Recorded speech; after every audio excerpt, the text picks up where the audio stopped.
She break it down real, never playing pretend. Take heed to the message, lessons through the lens.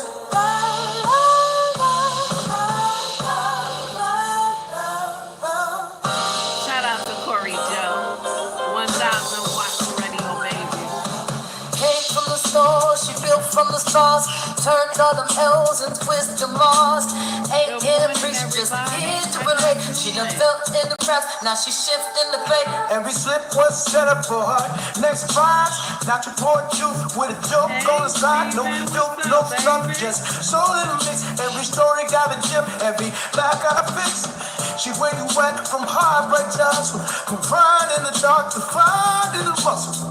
So if you watch your back, open your ears, cause the realest lessons come wrapped in them tears. Take heed to the message, you gon' feel this vibe. Real time, no love, just the truth and light. Been through the fire, now she see that flame. Laugh through the pain, but she still got game. Everyday life with a twist and a grin. Tears to those jokes where the hill begin. She break it down real, never play and pretend. Take heed to the message, lessons through the lens. Shout out to Corey She Joe. say how it is, no shoot, no lies. My girls deal with love, but it's all on the line. It's like uncut with a side to grace. She a voice in your ear when the world's in your face. So laugh if you want, cry if you need. But one thing for sure, you gon' take it. Cause she been through the mess, now she blessed in the crowd. The truth in the chest, and the head still proud. Shout out to Corey Joe, 1,000 watts radio.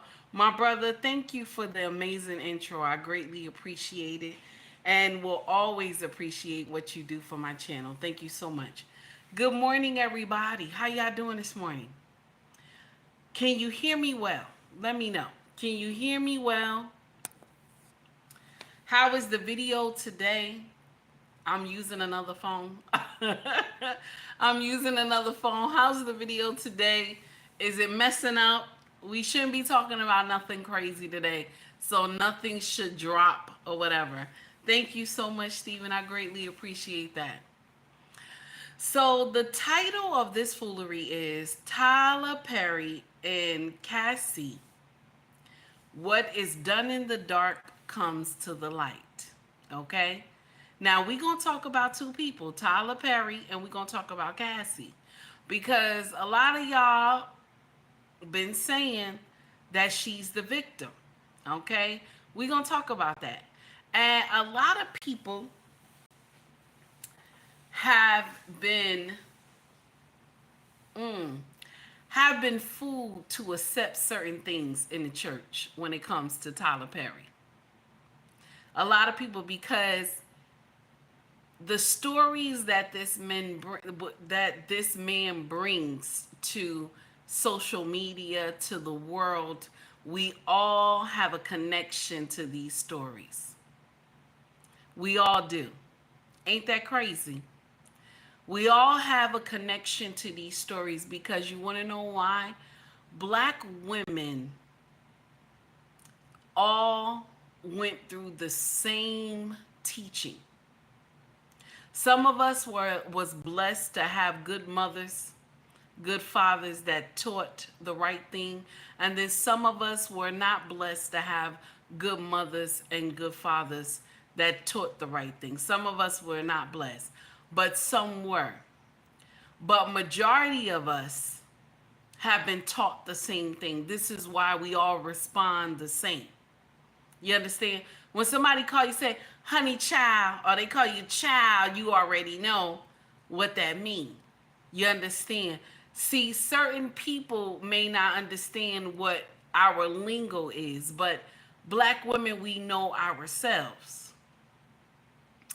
I'll share with you something that was so funny that happened to me yesterday.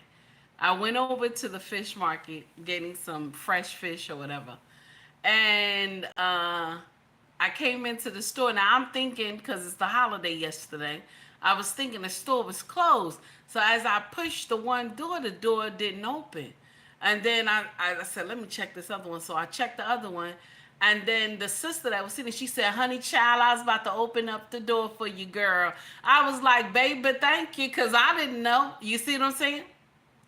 So this is how we're all alike in type of uh, some type of way. We know each other.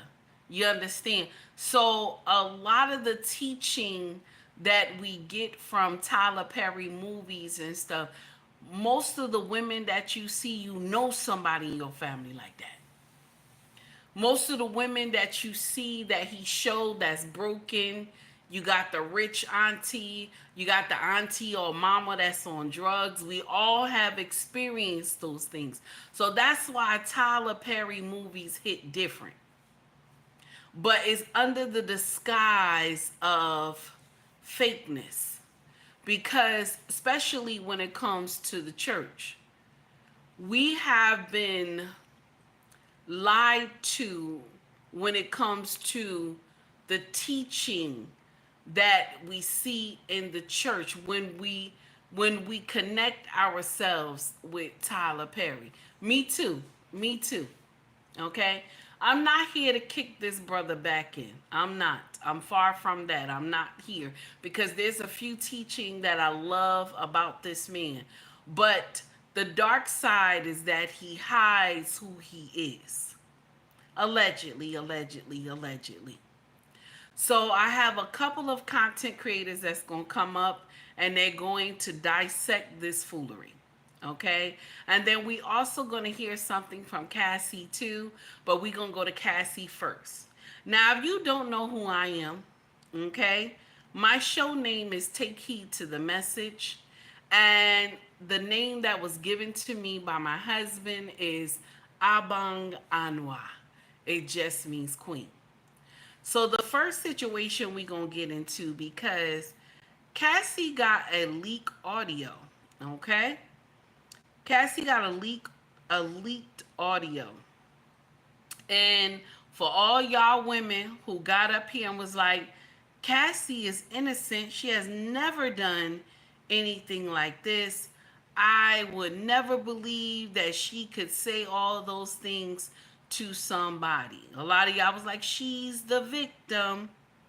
She's the victim. This is what y'all was saying. But Sister Girl was up here threatening people, but she's the victim. You understand? This is what y'all was saying. Y'all was in there talking about, no, she, Diddy made her. Diddy made her do all those things. She did not want to do those things. I told y'all this woman was a willing participant. Did I not say that? Mimi, how are you? 18, I see you. How you doing? It's good to see y'all. Thank you for coming to chime in just a little bit. I appreciate that. So here is her having a discussion with someone that her and Diddy had, did the horizontal boogie with, okay? Now, here we go. We're going to go to that first, all right? Let's get into it. Here we go. Audio just told everything. You know when your lady be around you a while, she gonna start talking like you. I'm gonna kill you, and then he's gonna kill you again. So just do it. Pull that up right now. You got that? Pull that up. I'm going to kill you. You don't understand. I don't give a. So when she called dude on the phone right here, she was moving like Diddy. For her to say, I'm gonna kill you, then he gonna kill you again. Who's in there hiding the motherfucker on that goddamn Rottweiler though? I'm gonna kill you, then he gonna kill you again. That's what we finna do. You need to tell me what I did on the tape, cause I don't know what I did on the tape. You said something, I did something, then I don't know what I did. With me in my life right now. If I saw a video of you doing anything that you didn't want people to see, I would show you the video so you could tell me what the happened.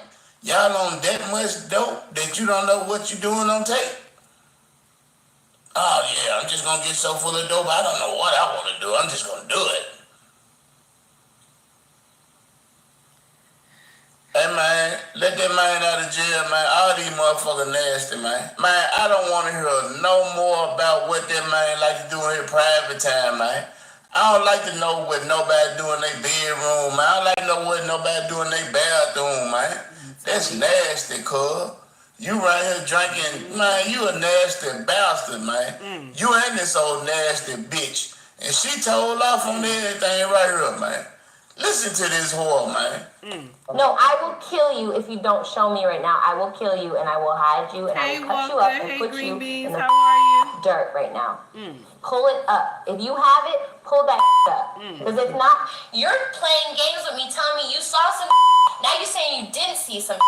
You're with me. I'm going to you up. I don't think you understand. And it's not going to be my hands, and it's not going to be blood on my hands. Someone else. Yeah, you don't have to see it, but it's my life, and I'll kill you. So you have to tell me right now, and I'm recording this whole shit. FYI, tell me what the you're talking about. The new audio. But this is the one that's the victim. You see what I'm saying? This is the one that's the victim. This is what y'all said, but she was a willing participant. See, if you're a victim, you're not going around threatening people that you're going to delete them. You understand? If you are the victim, you're not walking around talking about, I'm going to delete you. Do you understand? Good morning, Walker, once again. Good morning, Green Beans. How are you? This is the uncomfortable truth. But everybody running around, she's the victim. She's the victim. You cannot be the victim and threatening people, baby. Which one you going to be? Which avenue are you going to take, baby? Okay? Which one you want to do today? Because 1 minute, you're helpless. He was giving you all these, pills and everything. Y'all was smoking crack or whatever you were doing, snorting dope, whatever y'all was doing, popping everything. And now, you up here gangster. Like, I'm going to delete you and then he going to turn around and delete you so you can get deleted twice. This is why I always say to y'all, when women do evil, the devil has to sit to the sideline and watch because it's that good. The devil has to wait. The devil say, "Wait a minute. Let me just sit down to the side and watch," because the stuff that we do is crazy. Now you have heard this woman say she agrees. Okay, she agrees with doing these, these sessions, these freak offs. She agreed with it. But she said she only said it because she didn't want him to do nothing with nobody else. Baby, no. Now I see why all that baby oil. Ain't no way that but JJ stay wet like that for days like that. Ain't no way. Now I see why that glistening got to keep it wet. I'm just saying. Messy Michonne, how are you, baby? It's good to see you. Thank you for coming to rock with me, even if it's just for a little bit. I appreciate y'all. Please, guys, hit the like and subscribe button with Messy Michonne live channel. Content is always fire. You in these streets. I'm back, baby. Back from vacation. I'm back in these streets again. So this is the uncomfortable truth, y'all. This woman was not a victim. The problem is that they was going to hit her ass with the same charges that they was going to hit Diddy. And so now she like, let me find a way. Okay? Let me find a way to get out of this thing and say, he did this to me. He forced me. Okay? He forced me into doing these things. Mind you, okay? Mind you, there were so many people who was in the rap game back then that they saw how Diddy went and gave this woman so many gifts and shopping sprees and all these things. My thing, I keep telling y'all, this is my thing that I keep saying. This woman saw the nonsense that Kim had went through. Do you understand? She saw the mistreatment that Kim went through. May Kim's soul rest in peace. She saw this foolery, but yet she still signed up to be his side chick. Kim was going through the worst of the worst, okay? But she wanted to take that title, thinking that, oh, I could do better than Kim. I could do this better than Kim. No. You're going to get the same beat downs that Kim got, and probably much worse. And that's what happened. That's what happened. That day that we saw the video of her being, he was laying a smack down on her at that hotel. Nobody is saying why he did it. Do you understand? Now listen to me. It really make no never mind. It really makes no never mind. You ain't supposed to lay no hands on a woman. You see how petite this girl is. The kid, soaking wet, she probably about 110 or something. Can't even, you know what I'm saying? You ain't supposed to lay hands on nobody, but nobody is getting in there talking about, now this is allegedly, now that she stole his jewelry. She took some of his jewelry, I guess trying to do something with his jewelry, I don't know. But we want to say alleged, because they got so many stories out here, and I don't know if it's true or not. But he ain't supposed to do none of that. Yes, he did, Walker. He laid hands and feet. Yes, he did. Okay? The uncomfortable truth is that this woman is not a victim. She's not. She was a willing participant. And I have said this to y'all so many times. She got her own issues going on. And you know who I really feel bad for? Okay? Which he knew what he was signing up for. The husband knew what he was signing up for. But could you imagine having all your wife business on Front Street? Like, all your wife business on Front Street. You understand? When she go and have to kiss your mama, you know what I'm saying? Kiss your daddy on the cheek and stuff like that. You understand? When she has to do all these things with your parents, she hugs your auntie and all these other people. She hug and this and that, right? And they listening to the story she has to tell in the courthouse about how she had men pissing in her mouth and this and that, how she was sucking and fucking and all this other stuff, and she kissing your mama on the cheek and everything. That's a lot. Kissing grandma, aunties, all this, daddy, brother-in-law, all this, sister-in-law, kissing them, kissing the kids and everything. It's something else for a man to hear all those things. Now, mind you, listen to me.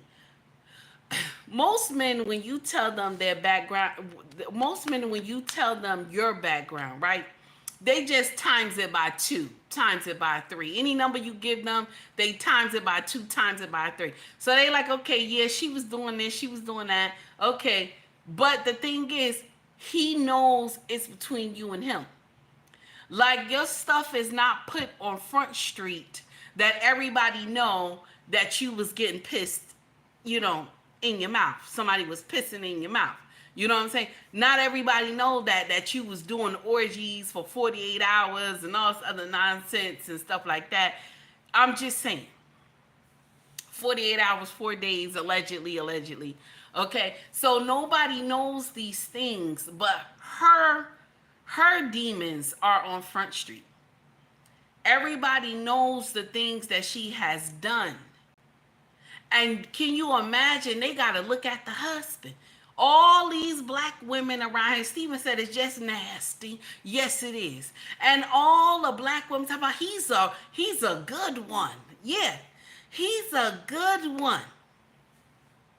Oh my God, he's a good one because he loved Cassie. Do you know how bad that man is burning inside? Do you know how heartbroken he is? Because this is the thing. He thought he was trying to be Captain Save-A-Ho. That's what he thought. He thought he was being her savior. That's what he thought. He was like, I'm trying to save her. He did not know that he's been messing with a demon. Now, I know that's nasty. Don't get mad with me. I know that's nasty, but it's true. If you like the content, please like and subscribe to the page and also donate to the page as well. So the uncomfortable truth is that this man has to deal with his wife demons. You understand? Can you imagine? Can you imagine? And I could see a slip of the tongue when he wants to sleep with her, right? And she says, honey, I'm tired. And he turns around and say, well, when you was fucking Diddy, you was fucking Diddy for 4 to 48 hours. And so now you tired. You talking about you can't screw me. I can see that slip up happening. I can. Daniel, what's up, baby?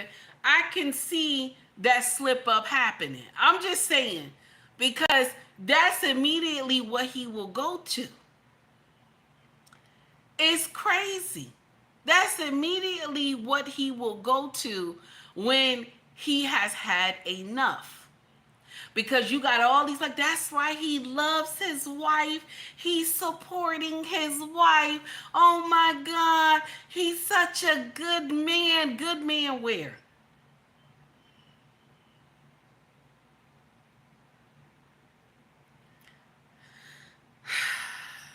Good man where? Promoting conscious parenting with the Harrises. What is going on, family? Thank you for stopping in. I appreciate you. Guys, please make sure you tune in to Promoting Conscious Parenting with the Harrises. Mr. He Said and Mrs. She Said, we appreciate you, family. Okay? Okay? Hottie said, ain't enough cash in the world to stay with her. Baby, you ain't lying. You ain't lying. Oh my God. That's something else. I can't. Okay? The PP mofo infection celebrities is not an ex, guys. I'm just saying it's nasty now. It's nasty now. Okay? So now you seeing all this foolery, okay? You seeing all this foolery going on, okay? Now I don't know why I got to troll early in the morning. Do you see that? What did he say? I'm a goblin? Baby, listen. Listen, honey, I'm going to share something with you. I may not look beautiful to everybody. You know, I can't. You ain't going to look beautiful to everybody. But I got somebody that love me. So, you know, whatever it is, okay?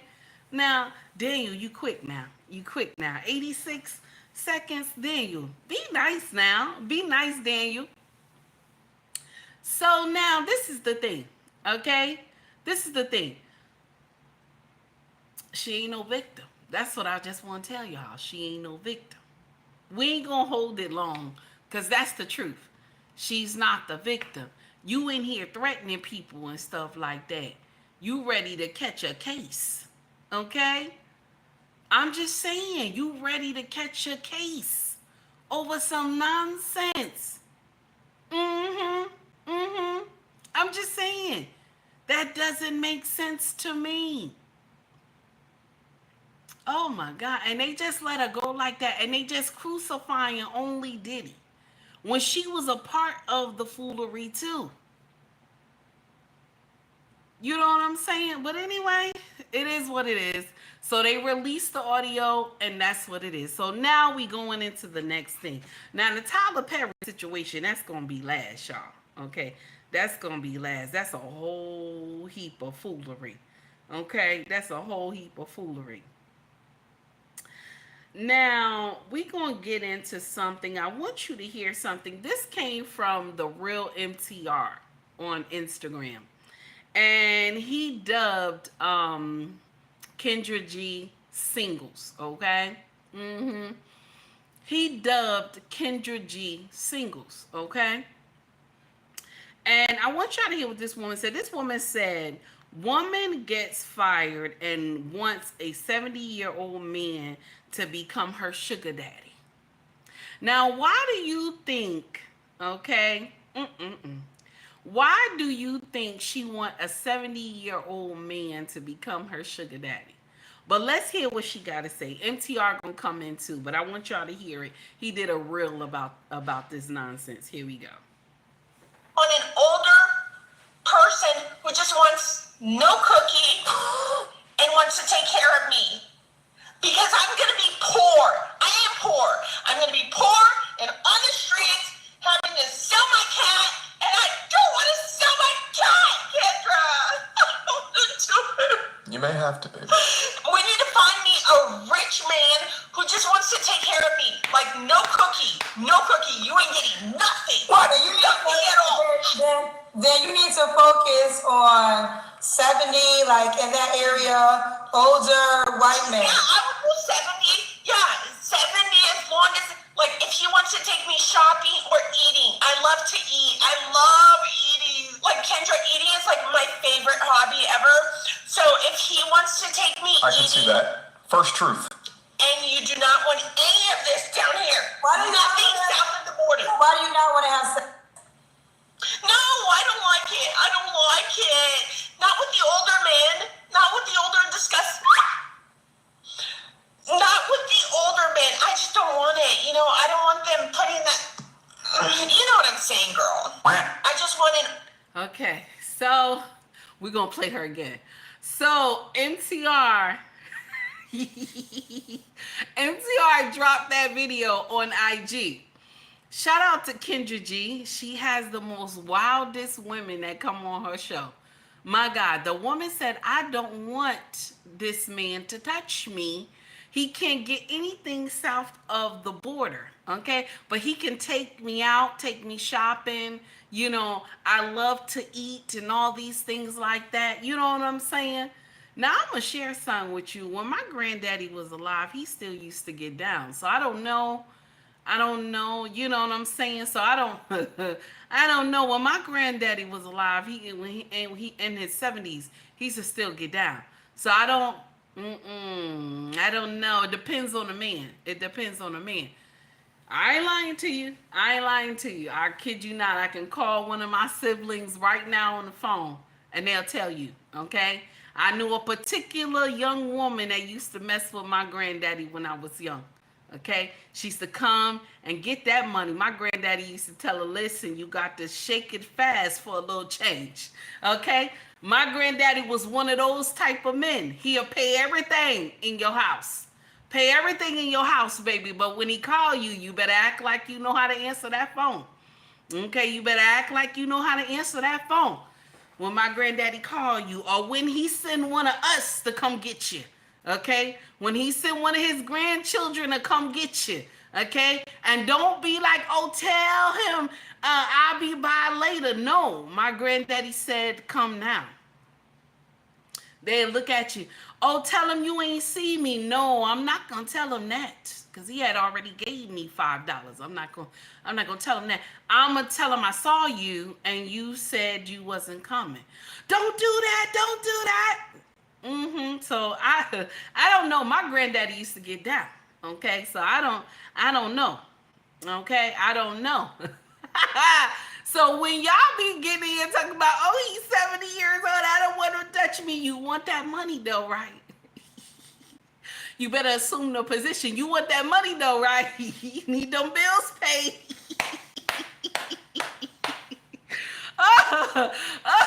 Oh my God. Man, my grandfather, so rest in peace. He was something else. Man, okay? So if you want those bills changed, you better know. Okay, you want those bills paid, you better know.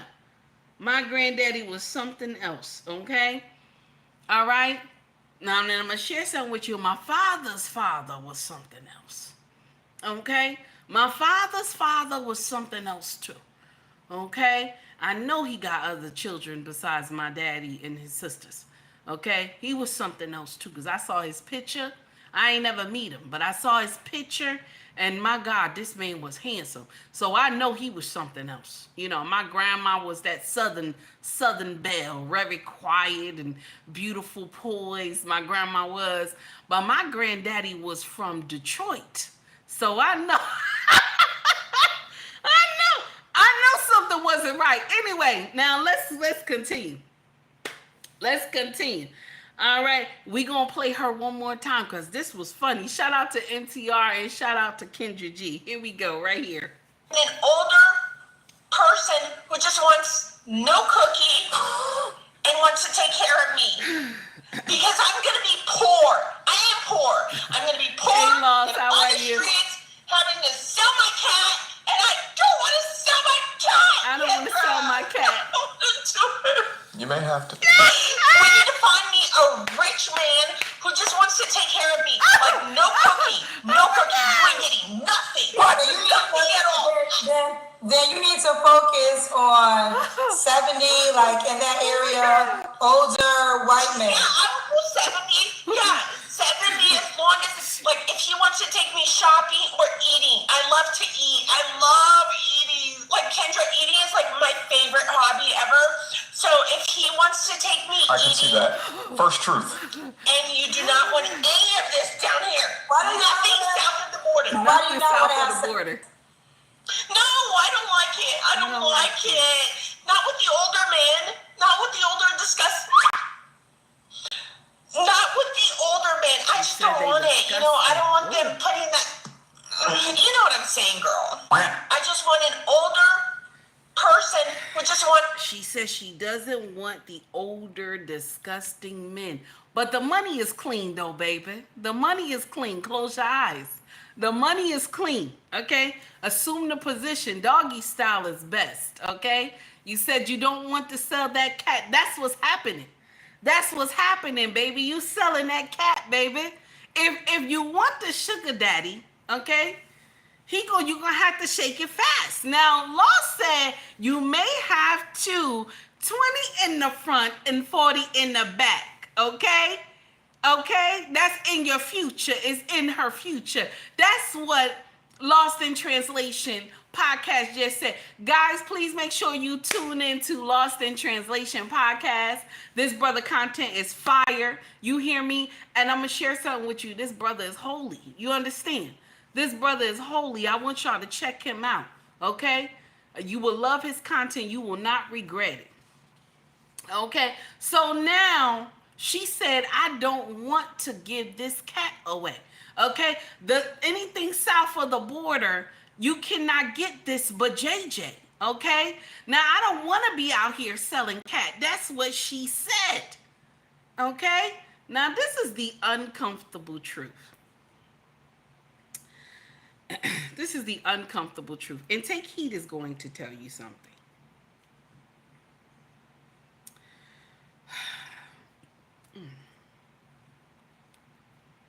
Y'all waiting for me, right? Y'all like, what's she gonna say? Okay, now listen.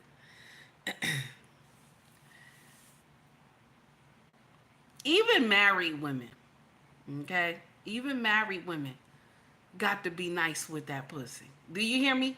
Even married women have to be nice with that pussy. Some of y'all get away with it that you don't have to be nice with it and he still have to pay the bills.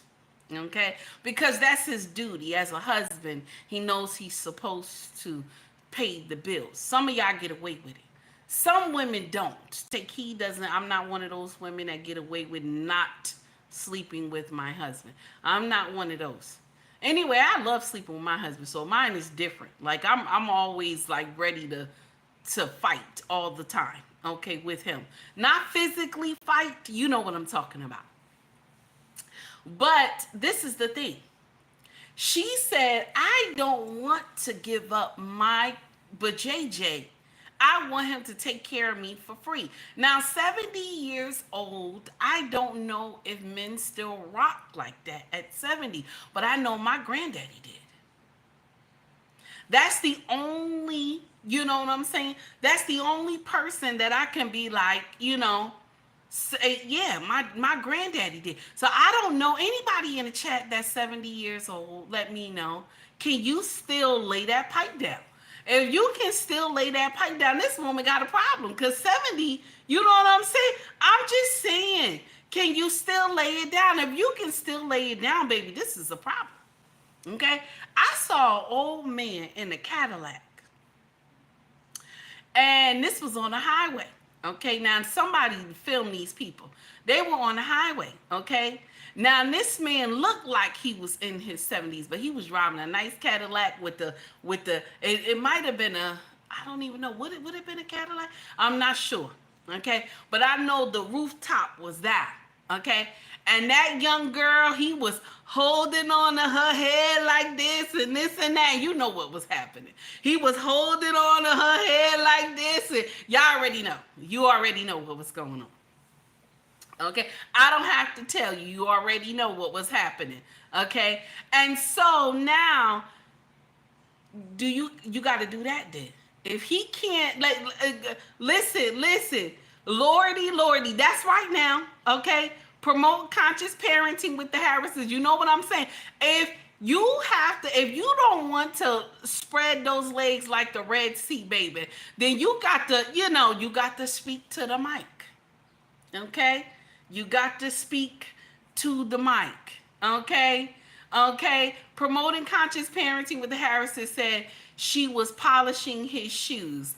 Okay. So I'm going to share something with you. Let's just be blunt. She was sucking his dick. Let's be blunt. I just, listen, it is what it is. We all grown here, right? We all grown here. She was sucking his dick. So now you're going to have to do one or the other, baby. You're going to have to do one or the other. Okay? Now, all right. Let's get on to something else. That's funny. I'm sorry. Okay? I'm trying to be professional. It's hard. Okay? Now, Tiffany Haddish had said this. Most of y'all already know this to be true, but Tiffany Haddish has said this on God's First Billionaire. Now, I don't know if that's the podcast name or was this someone else who dubbed the video. But I was like, we all know this already, but some women don't understand this concept. But let's listen in, because we ain't really been talking about Tiffany Haddish since she had said that George Washington needed the slaves. Okay, y'all remember when she said that nonsense. So here we go. What I know, every time you get pregnant, right, there's stem cells that come from that baby, and them stem cells end up behind your eyes and your brain and your heart and your lungs and stuff and help your organs heal while the baby taken from you. And those stem cells will always stay with you, right? So that means that man is always in you. And that is why the Bible says you will only desire your husband, correct? This is why you gotta use condoms, because that baby better get up inside you. And the uterus is very porous, much like the mouth, right? So when anything goes up in there, it automatically, the uterus starts to absorb it. It starts going through the vaginal walls and all that, and the blood, it gets into the bloodstream, right? And so, it takes like 6 weeks to get a man out of your system if you have unprotected sex. And it's because he's starting to bind to your DNA, right? And that's why it's couples, when they be together too long, they start looking alike. You start looking like him. Wow. Like, it's not, the guy don't start looking like her. She start looking like him, because he is genetically modifying her. And every time you get pregnant by him, you start to get modified, right? So if you get pregnant by multiple peoples, right, that's multiple spirits, multiple thoughts, multiple modifications from a different DNA strand that have mental stress. So, it's very evident, like what I'm saying is very evident and makes sense, because like you got all these dating apps, all these women like free sex, free this, whatever, I'm doing, but I'm living it, I'm exerting my sexuality and all this, and I don't care if I got 5 kids or 5 baby daddies, whatever. Usually those bitches are mentally, they're struggling in so many different ways, not just financially, but also just like on where to focus, how to whatever, because you got too many different bloodlines in your life. Too many kids. I mean, you have mental illness. So that was my theory on sperm. That's very, very. And that's why you have to use condoms, ladies. That's why you have to use condoms. We cannot genetically modify men. Now, that's nasty. Hey, Miss Straight Up No Chaser, how are you, baby? It's good to see you. That's nasty. That's nasty, but it's the truth. Ain't that nasty? Man. Well, I don't know what to say. Because when we bring this type of topic up, y'all be like, that's a lie. They have scientists that studied this and said that the sperm cells live in us forever, like until we pass away. You know what I'm saying? They have studies that show a piece of DNA of every man that you have ever messed with, if you let him go up in you raw and shoot up the club. This is why a lot of us are just messed up. Because you are messing with men that don't have a right mind. They are not of substance, and you just screwing these men. And then we're having these babies, okay? Take heed is not exempt. I was a baby mama too, okay? So we're having these babies, okay? You're not checking anything about this man before you lay with him. You're just spreading your legs like the Red Sea. And now when he shoot up the club, why you think when you pregnant with his baby that's all you think about? That's all you think about. That's why when you pregnant with his child, he's the only person that you think about. Even if y'all not together. Until that baby is born. Then once the baby is born, okay? Because remember, this is his DNA you're carrying inside you. Now, once the baby is born, it takes a while for things to change a little bit. But don't sleep with him no more. But it takes a while for things to change a little bit and for your body to come back to what it used to be. You understand? This is how you know. This is how you know. This is why a lot of men, content creators, tell these brothers, don't mess with this woman if this baby was just born. This is why a lot of men tell these, from the content creators that are men, tell these brothers, don't get in there and mess with her if that baby just was born, because she still has a link to that baby daddy. Because they know. They understand. You understand? They know. So anyway, I like what she said, and I was like, damn. But I know it's going to roll all over your head. You're not going to pay attention to what I said because, you know, liberation. Liberation mean give that pussy away freely. Liberation. That's what, you know what I'm saying? Because I want to do everything a man can do. We want to outfuck men, okay? And we always lose. You understand? We want to get out here and outfuck men and act like we strong like them. And I'm gonna share something with you. A man is something else. You hear me? Now, baby, I have showed my hair before. That means you must be new to the channel. I've showed my hair before, honey. This is what I'm telling you. Women get in here and they always believe that they can screw like men. Not saying that men get a lot of pussy. We're not going to get in here and say that. But when the opportunity presents itself and they take advantage of it, they're going to get it. But some men can walk away after they have got the BJJ. Okay? Because that's what they came for. But us women, we out here trying to dog it out like men do and get in here and screw everybody and believe that we won't be able, like, okay, we can just detach our feelings. Do you understand that this man has to conquer you? You have to spread your legs like the Red Sea. You understand? Your body is open. His body is not open. Women logic is much different from men. Now, I know y'all want to be a badass, talking about, I'm just like a ninja. Y'all be excited, talking about, I'm just like a ninja. There's no way. There's no way that you just like a ninja. And the thing is, a lot of brothers laugh at y'all when y'all say, I'm just like a ninja. He be hoping that you say that mess. He be hoping. He be hoping that you get in here and talk about, oh, we just friends. We ain't doing nothing else. We just friends.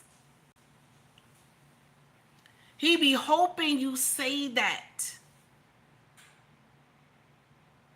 so that he could come smash and leave whenever he feel like it. Because Y'all just friends. And then some of y'all, this is the thing, this is the kicker.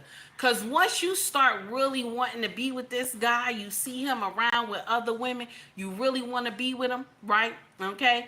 And now you want to come to him and say, we have to change the terms of our agreement. He quickly tell you, oh, hell no.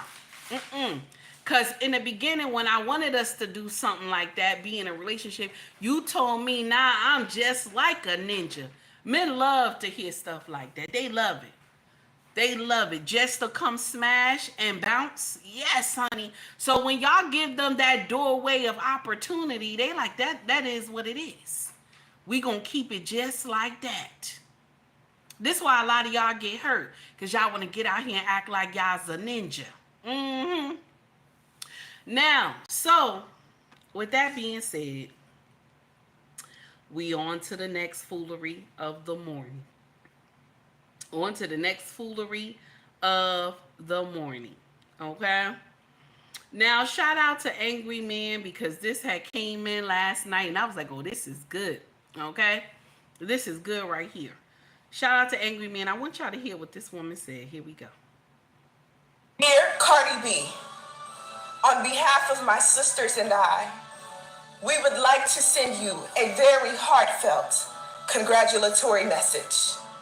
It seems as though you've mastered the game. You've completely leveled up and showed us, not just told us, showed us through your deliberate actions that you are in fact that. Is she serious? So let me get this straight. Y'all think 304 to wife back to 304 is a win?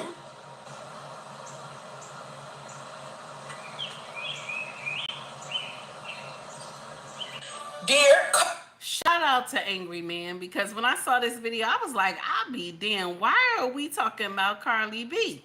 Okay? Now, before we go into this discussion, I'm ashamed of all of y'all who are in here right now. I got 124 people in here.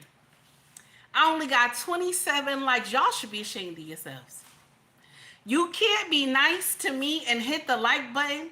Okay? You ain't donate to the channel, but at least you hit the like button. At least be respectful. When I come to people's house, I at least clean my feet. And if they tell me, Shug, take your shoes off, I take my shoes off. Okay? I take my shoes off. Even when I got on my glass slippers, I take my shoes off. Okay? With the diamonds on the top of the shoe, I take my shoes off. Y'all disrespected me today. I don't know why it's like that. And I thought we was family. What happened? Come on now. What happened? Y'all disrespectful. Y'all disrespectful, damn it. I don't do that to y'all. Y'all disrespectful. Now listen, even if it's some of y'all content creators that is in the chat and hiding, okay? When I come to your stuff, I at least hit the like button, okay? Be nice. That's terrible, okay? Oh my goodness, no manners. Ain't nobody got no manners in here. Ain't nobody got no manners, okay? Oh my God. Now let's get to the discussion, okay? Promoting conscious parenting with the Harrises is laughing. Okay? Said, I swear. I'm telling you, just the disrespect. Just the disrespect, green beans. Just the disrespect. Okay? Okay, 18, just the disrespect, baby. Just, it's disrespectful.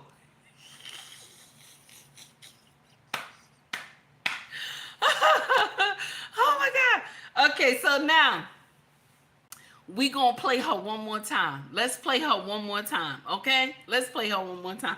Because this was, I said this is a public service announcement right here. Dear Cardi B, on behalf of my sisters and I, we would like to send you a very heartfelt congratulatory message.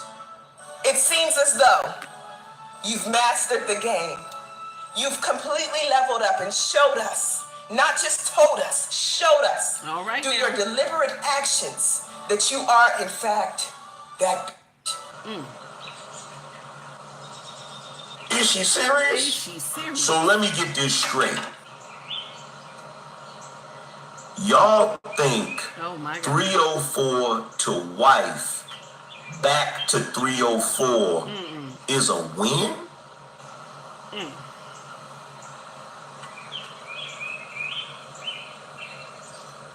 So I like what Angry Man has said, because he said, okay, 304 to wife and then back to 304.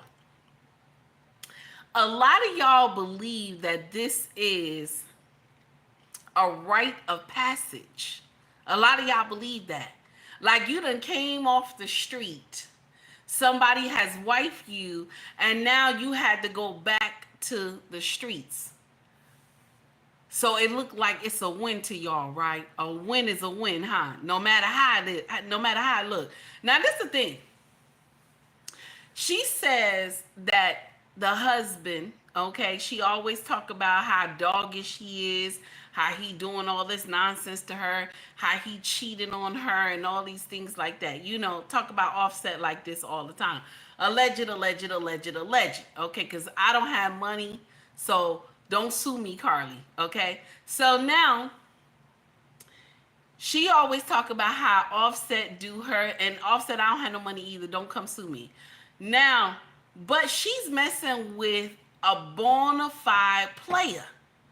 The man she messing with is a bona fide player.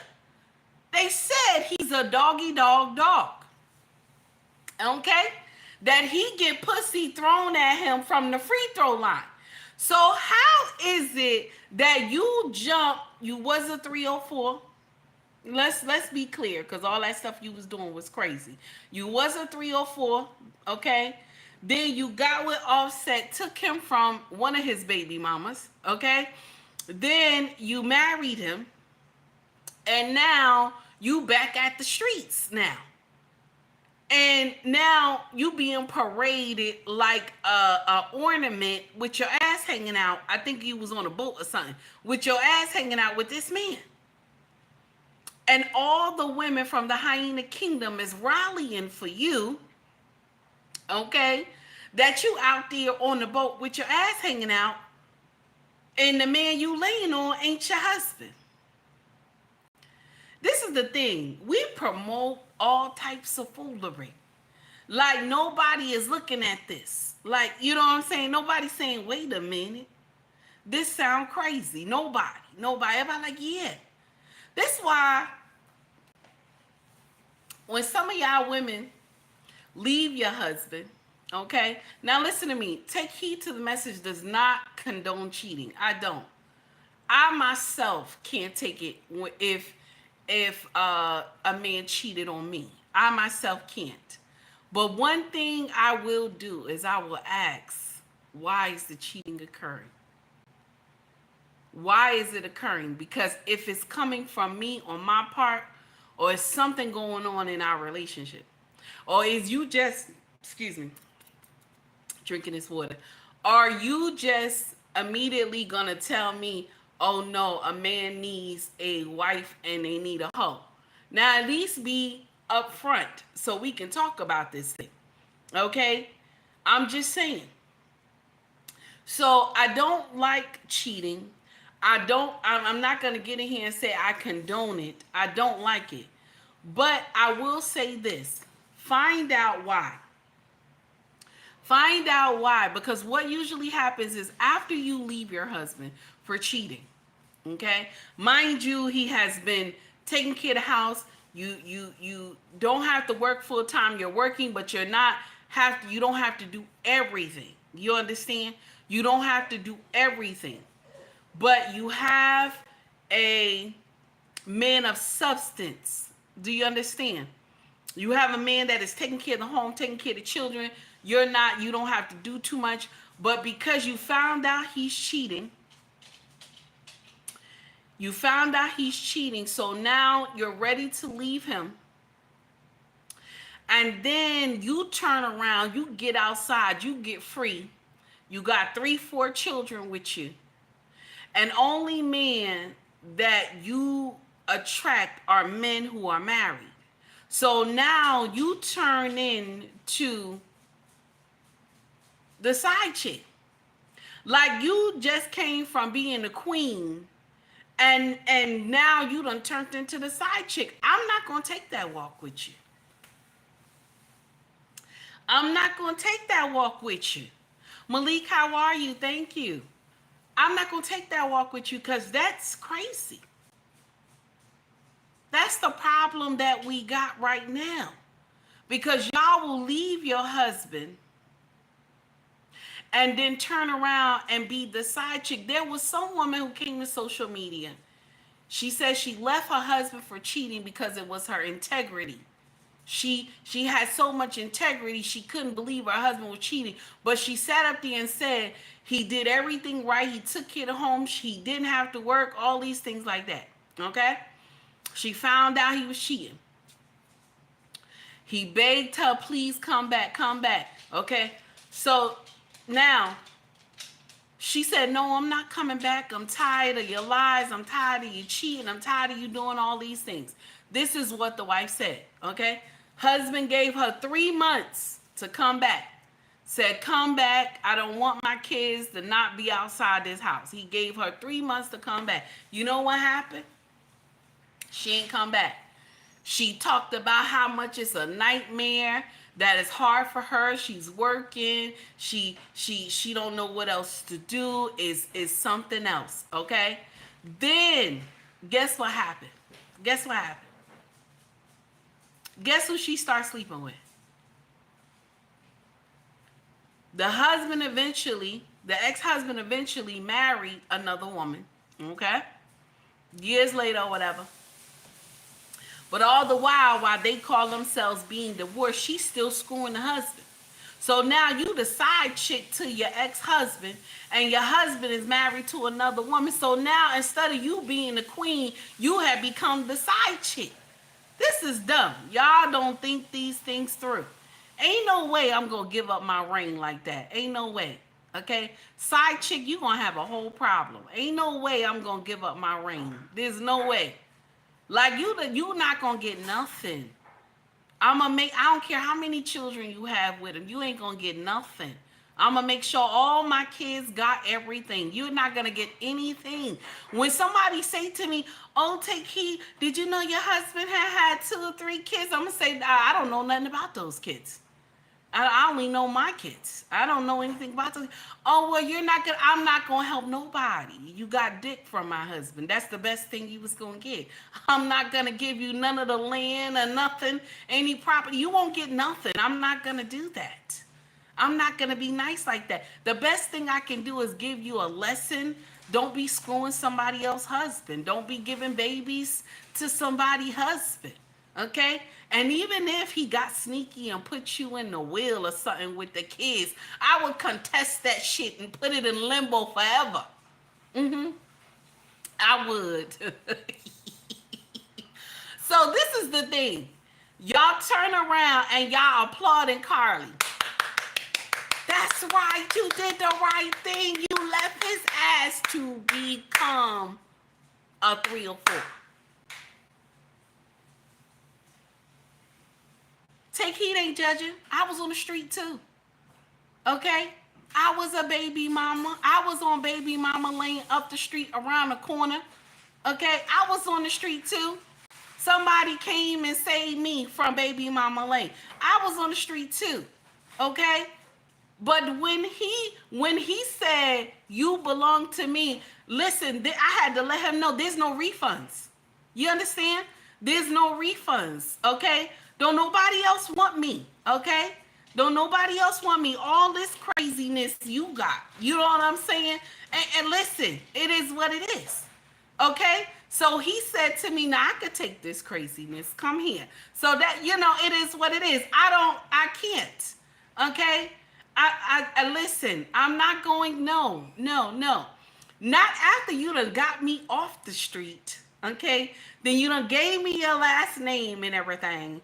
And we done went through fire and brimstone together. And then now, after all these years, I'm like, nah, peace. I'm out. I'm going back to the streets. You can kiss my ass from left to right. Okay? Left to right, kiss my ass. Y'all crazy. Y'all in here clapping for Cardi. You don't even know what this woman is going through with this man she messing with. You don't even know. Okay? Because they said this man was a player. Okay? He out there screwing and flipping and doing all types of nonsense to everybody. And y'all out here bigging her up. Okay? So now I got another one. Now, y'all remember yesterday we was talking about witchcraft. Y'all remember yesterday, right? Okay. Mm-hmm. Oh, wait a minute. I see something. Mrs. She said, thank you so much for the gift membership. I greatly appreciate you, my sister. I got something for you. Give me 1 minute. So, y'all remember yesterday we was talking about witchcraft and these spells and all this other stuff like that, right? Y'all remember? Okay. Raven Simone wife. Y'all know Raven is married, right? Y'all know Raven Simone. She married, right? Mm-hmm. So her wife came to social media. Mm-hmm. They on a podcast together. And the wife said this shit right here. Here we go. So this is God First Billionaire. Okay, this must be a podcast. Okay, here we go.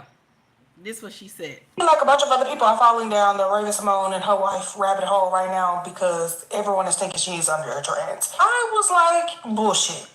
Until somebody was like, Raven Simone's wife admitted that she put her period blood in pasta sauce to get Raven Simone to fall in love with her. So I'm like, whoa. I have to see this firsthand. Like, I can't take nobody else's word for it. If we're gonna make these type of accusations, I need to see her admit this. Y'all? Have you ever put your own personal menstrual blood into Pasta sauce. Pasta sauce? That is the way that I got Raven to fall in love with me. I never thought anyone would ever ask me that question, so I can't lie. Oh my God. Wow. Oh, my wife. Breaking news. No wonder I love her pasta sauce. Coming from a South Louisiana baby, Creole baby, you did what? You put your period blood in spaghetti and gave it to Raven Simone for her to fall in love with you, and Raven is just sitting there, kiki, hee hee hee ha ha, while explaining that she has a dissociative disorder. She can't remember parts of her childhood, and she can't be in tune with her feminine side. All while having the same lady who did witchcraft on her sitting right next to her in every interview. Y'all, I wasn't buying it. I was not buying it. But baby, when 2 + 2 = 4, and 4 + 4 = 8, what the hell is this? So, when I say to y'all that those blood ties is real, when I tell y'all that these, this stuff that y'all be dealing with is serious in the spiritual realm, everybody like, nah, take heed is crazy. Take heed is crazy. Okay? When I tell y'all this, you gotta be mindful of who you eat food from, who you drink from. You have to be mindful of the things that is going on around you. You understand? Look at Raven. Look at her. We gonna say alleged. I don't want to get sued. I ain't got no money. But look at Raven. Okay? I want you to look at her. I want you to look at how she behaved when it comes to her doing these interviews and stuff like that. Look at how she behaved. She got a whole issue going on there. And the wife just sat up and was like, yeah, I gave her this to fall in love with me. And Raven is over there laughing, and it's funny. Somebody told you that they fed you their menstrual blood, and then you laughing about it?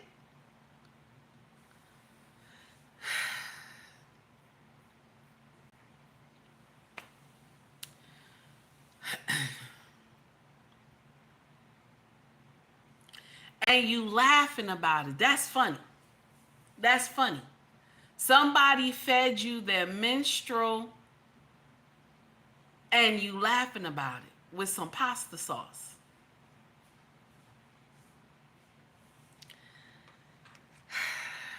All right, y'all. All right, y'all. Mm-hmm. All right, y'all. Okay. Oh my God. Mm-mm. Listen. Listen. All right. So now we're going to get on to something else. Okay. We're going to get on to something else. This is Club Shay Shay. And I like what this brother said. I forgot his name though, but he's a famous actor. And I like what he said. He said his mentor told him that I don't trust men that do this. Here we go, y'all. Business with men that cheat on their wives. And I said, huh? He said, if the person that you sleep with can't trust you, I damn sure can't. And I never thought about that. My mentor taught me something, bro. I'm serious, bro. I've never thought about this in my life, bro. He said, I don't do business. I said, okay, David Banner. Thank you so much. I forgot his name. Thank you so much, Green Beans. David Banner. So I was like, I know I heard this before. I remember somebody said that. And you know who said it? Guess who said it, y'all? Guess who said it? The first person I heard this on their on their channel. It was Mr. He Said. That's the first time I heard that on Mr. He Said channel when he said that. He said, I can't trust a man that can cheat on his wife. I can't do business with a man that can cheat on his wife, because that means you can dog me out too. Somebody who sleep next to you. One thing my husband said to me is that when a man cheats on his wife, he makes an enemy for his wife. I always looked at my husband when he said, I said, honey, what do you mean? He said, if I cheat on you with another woman, I made an enemy for you. Because now every time I'm screwing her, she gonna ask me about you. Anything that she does for me, she gonna say, do your wife do it like this? Is my pussy wet like your wife pussy? Or is my pussy better than your wife pussy? Or do your wife cook like this? Or do your wife take care of you like that? Or do your wife rub you down like that? Or do your wife rub your feet like that? Because you are having, the wife don't know that she has an enemy, but this woman is her enemy. She's competing for the love for you. You know what I'm saying? She's competing with your wife for your love. Okay? Not understanding that the husband unconditionally loves his wife because he is indebted to take care of his family. He's only there to flip you up, rub you down, and bounce. Okay? Most side chicks forget that fact. Okay? And want to be in the main chick role, and you don't understand how the main chick role work. So men who have common sense, okay, they know that if they go and mess with another woman, they have made an enemy for their wife. Do you know most side chicks? This is nasty what I'm about to say. Okay? This nasty what I'm about to say. Most side chicks, when they get very jealous, they try to follow the wife. Like if the wife go get her hair done or her nails done in a certain place, they'll go there too. You understand? They'll go there too because they want to actually know what the wife is, how she behaves, this and that. Every time you turn around, the wife sometimes will run into this woman. Eventually, the wife catch on that she's, the side chick. But when the side chick is jealous, she follows the wife. Now, once the wife understands that this is the side chick, this is when the devil in her comes out. Because now she sees you and she knows who you are. And this is when the wife start doing her FBI investigations and she find out where your mama live, where your daddy live, where your grandma live, your auntie, your sister, your god sister, your brother, everybody she find out. Okay, she find out where you work at, all this stuff. Okay, then she actually come to your house and knock on your door and tell you stop fucking my husband. You understand? This is when she come out and say that. Okay, stop screwing my husband. And so now, honey, there's somebody coming in the backyard. You see them? No. On the side of the house. Do you see? Oh yes, I see them. Okay. So, oh, okay.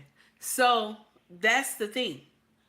So that's how all these things just play out, because this is, and I when I heard my husband say this, I was like, my husband is so wise when he talks, because I was like, this makes sense, because now you have made this woman an enemy for your wife, and your wife sometimes don't catch on that she's the enemy.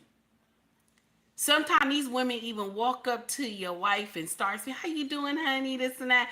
And she not knowing who she is until she starts seeing her a couple times. And she like, oh, every time we always running into each other. Yeah, girl. And this is when the wife pick up and she understands something is going on. Okay?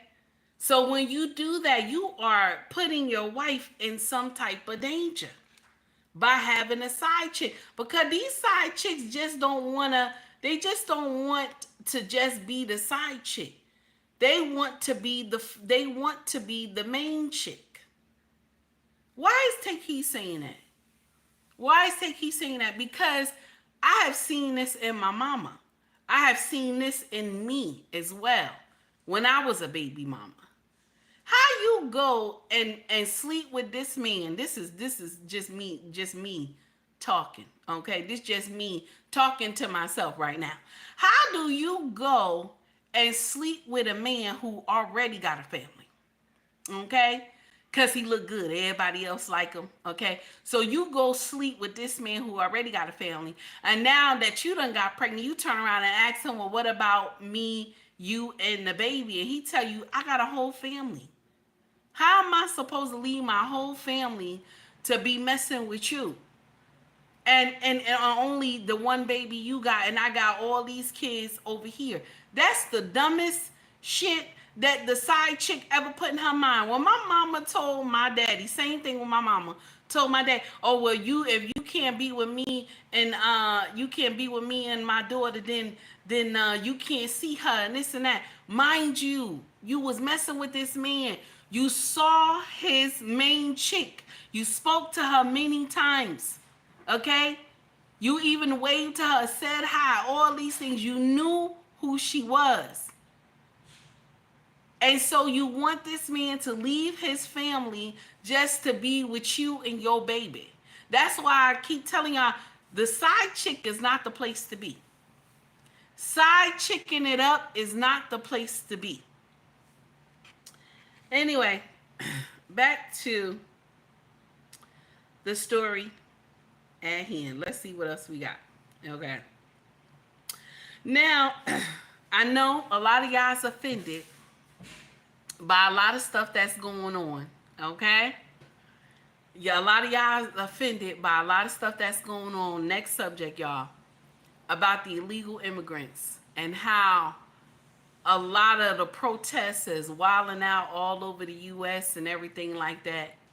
And some of y'all was offended with the sheriff that got up there and said that y'all asses is going to go to jail. The dog's going to jump on y'all and this and that. And I want to share something with you. When I heard the sheriff say this about some of the Americans who are throwing stuff at the police officers, some of the illegal immigrants who are throwing stuff at the police officers, okay? Some of y'all who jumping on these police and everything because y'all doing these rallies and all sort of stuff, and y'all burning stuff down, cop cars, all these things that y'all doing, okay? When I saw all these things and I saw the sheriff get out there and he said, we gonna be giving out ass whoopings and taking names, this is the first thing that I said.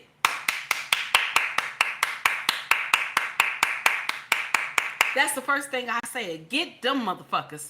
Because why would y'all go and do some dumb shit like that? You tear up your own city. Okay? For illegal migrants, you tear up your own city and shit. Y'all burning police cars and all this other stuff. And then y'all got mad, and I saw it on DL Hughley. Y'all got mad that, oh no, the sheriff ain't supposed to come out there and speak like that. This sound like Jim Crow laws. No, it don't. No, it don't. No, it don't.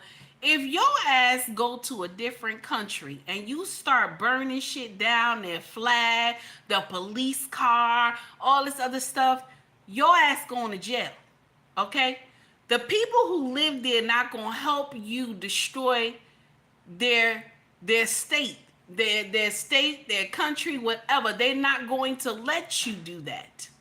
Okay? Some of y'all Americans have lost your mind. You cannot go to Dubai and do some shit like that. You cannot go to Nigeria and do some shit like that. You cannot go to Ghana and do some shit like that. You can't go to Italy and do some shit like that. You can't even go to Mexico, right across the border. You can't go do some shit like that over there. But y'all motherfuckers come here and burn down our flag, and the rest of y'all stupid motherfuckers that's out there with them is like, yeah, burn the flag and shit. So that's why when the sheriff said the dog's gonna bite y'all ass, I was clapping. Let the dogs bite y'all ass. That's right. Let the dogs bite y'all ass. Do you know how many of our children, let's talk about it, every color, American children who have went abroad and fought for freedom, even though they are told they fought for freedom and other stuff happened behind it, but they went and risked their lives for the freedoms that you have today, where you can let strange people who were not born here come here and burn the American flag. And burn the American flag, and none of y'all think that something is wrong. None of y'all think, no, it's not wrong. It's not wrong. It's okay to do all this. It's okay to destroy all these. The thing is that city gonna have to repay. The city gonna have to repair everything, and it's gonna come from the taxpayer money. Also, another thing. Shout out to the governor of New York. The one who said that African American children don't even know what a computer is. Yeah. Shout out to her. When I said that New York could not get any worse, I'm like, nah, New York, nah, they can't. And Cuomo was a problem for y'all. That's what y'all was saying. Cuomo was a problem. For all the New Yorkers who voted this woman in, y'all all need y'all ass kicked. Now, I ain't gonna talk too much shit to New York because I'm right across from y'all, okay? It's easy to find me over here in Jersey. I'm not gonna talk too much shit. But the thing is that y'all had got this governor in there, and guess what she did? She said she gonna put a trust fund or a type of fund or whatever of $50 million of taxpayer money. Okay, $50 million of taxpayer money to help illegal migrants with their lawyer fees.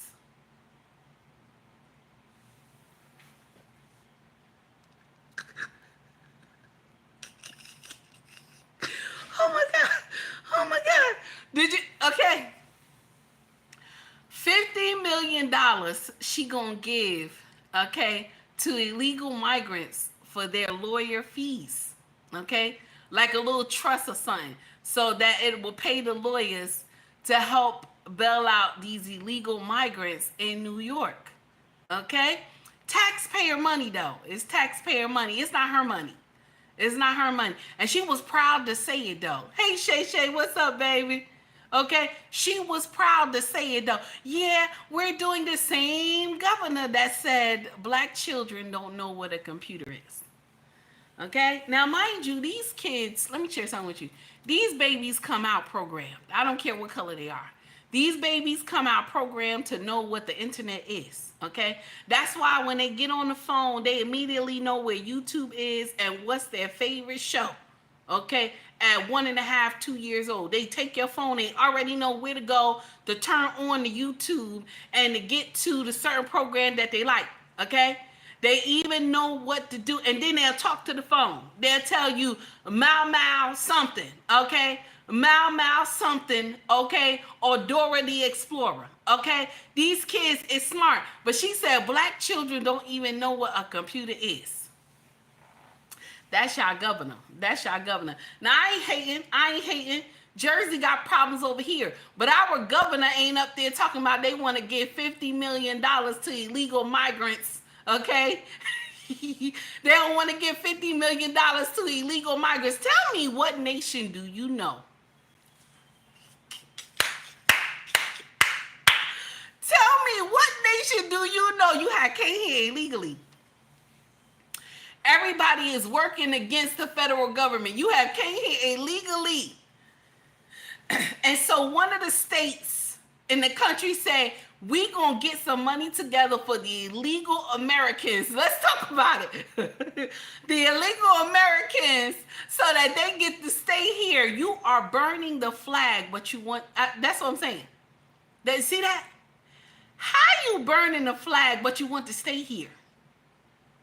How you burning cop cars and tearing up everything? Y'all throwing pipes at the police officers and stuff like that. And then you want to stay here. How? How, Sway? How, Sway? How that work, baby? How that work? Okay. Daniel, thank you, baby, for the $2 super chat. I appreciate you. How does that work? Oh, my God. I can't. Sometimes I don't know. I shake my head at the stuff that y'all do. Y'all wilding out. Let me share something with y'all that is crazy. One thing that y'all don't understand.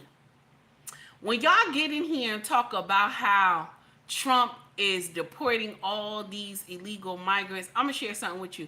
President Obama was the worst. He was the worst. But the only thing is that Obama did it with a smile. He did it with a smile. So y'all didn't know that he was doing all that stuff. Y'all ain't know.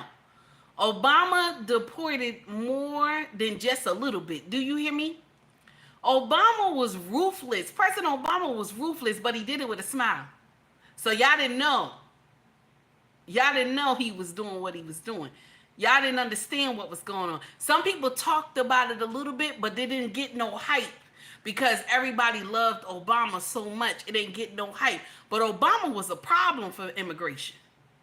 Obama was a problem. Once you cross that border, they did a check on you, and your shit wasn't right. They turn your ass right the fuck around. No, get your ass back over there. Get your ass back over there. They was sending out flights every time you turned around down there in Port Authority and Newark Airport. They was not playing. No games.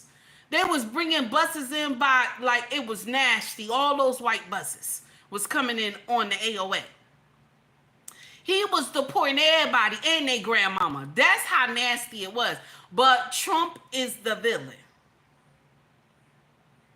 Do you know that how we had open borders for the past, 4 years? Open borders for the past 4 years. Do you know how many people have gotten through the border? People that are here to cause all types of foolery have crossed through that border. Crossed through that border.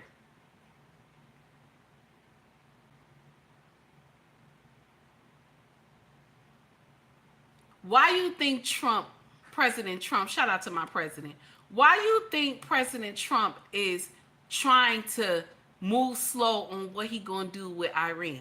Why you think he trying to move slow? Because he know that there's some people here already. He know that some shit is here already. Don't let the media fool y'all. He already knows some shit is here already. That's why he trying to think about how he gonna move. And that's why Iran is being careful about anything too, making sure they don't blow up anything that belongs to the U.S. That's why they moving easy too. Because they know once they do something to one of those army bases, it's going to be all out hell. That's why. That's why they just doing whatever they doing to the small hat people. Don't let this stuff fool you, y'all. Pay attention. Not just to the smoke and mirrors, baby. Pay attention to the stuff that's behind the curtain. If America was with the small hat people and willing to do all this with the small hat people, don't you know, okay? Don't you know that we wouldn't have to wonder if Trump was willing, if Trump was a willing participant? Because if he was a willing participant, we would already know these things. Do you understand? Y'all, give me a minute. Give me a minute, y'all. I gotta play something for y'all because I got somebody that is at the door. Give me 1 minute, y'all. Listen. Amount could be as much as 800 billion. 800 billion. That's 2.5 times the size of our entire state budget. To pay for that, you'd need a major tax hike, unlike anything this state has ever seen before. I recognize and acknowledge the painful part of our history. The pains of our past should not be paid by the people of today. The majority of our state is Latino and Asian, making up 55% of our population. Most of them, like me, are first, second, or third generation immigrants who had nothing to do with slavery, discrimination, Jim Crow laws, nothing. It is fundamentally unfair to force these people to pay for this, and because of that, I will be opposing. The total amount could be as much as 800 billion. 800 billion. That's 2.5 times the size of our entire state budget. To pay for that, you'd need a major tax hike, unlike anything this state has ever seen before. I recognize and acknowledge the painful part of our history. The pains of our past should not be paid by the people of today.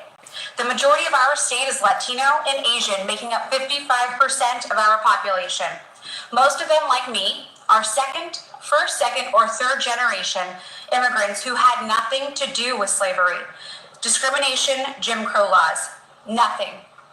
It is fundamentally unfair to force these people to pay for this, and because of that, I will be opposing. So now an assembly, I'm sorry, there was someone at the door, y'all. Please forgive me.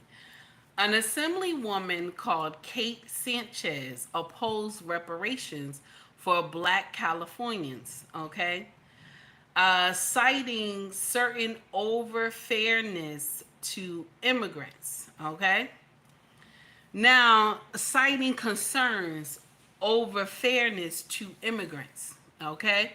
Now, I want to share something with y'all, okay? Now, for the immigrants who came across the border, that EBT cars were falling from heaven as they came across the border, was that not black money? Was that not black taxpayers' monies with white taxpayer money, Hispanic taxpayer money, Mexican taxpayer money, Haitian taxpayer money, okay? Asian taxpayer money, was that not? Mind you, I'm gonna share something with you. I have some reservations about reparations, but how do you say that with a clear face? And then you will want Black America to come out and be rallying with y'all, acting a fool with the police right now because of illegal migrants. That's what y'all be wanting. That's what y'all be wanting. So now that they're trying to pass reparations in California, now you got Latinos, an assemblywoman that is a Latino, saying that, well, it's not our responsibility. Okay, so then it's not nobody else's responsibility to give y'all EBT cards from heaven and Medicaid and Medicare from heaven and Social Security from heaven, that people who been here, who was born here, who's been working for these benefits all our life, been working, that we gotta go share our benefits with y'all when you first come here and y'all ain't got no money and y'all need assistance. Because you didn't just work your way up by the bootstraps, okay? You didn't. But that's what they tell American people. Oh no, you got to work your way up by your own bootstraps. You got to lift yourself up by your own bootstraps. But that doesn't happen when people come over here from different nations. Y'all need help. You just don't start living on your own. Y'all need help. You either got to move into one of our shelters that taxpayers pay. You got to get medical assistance that taxpayers are paying. You got to get medical insurance that taxpayers are paying. Your children go to our schools that taxpayers are paying. When y'all come out here and say nonsense, be prepared to get it back. Be prepared to get it back.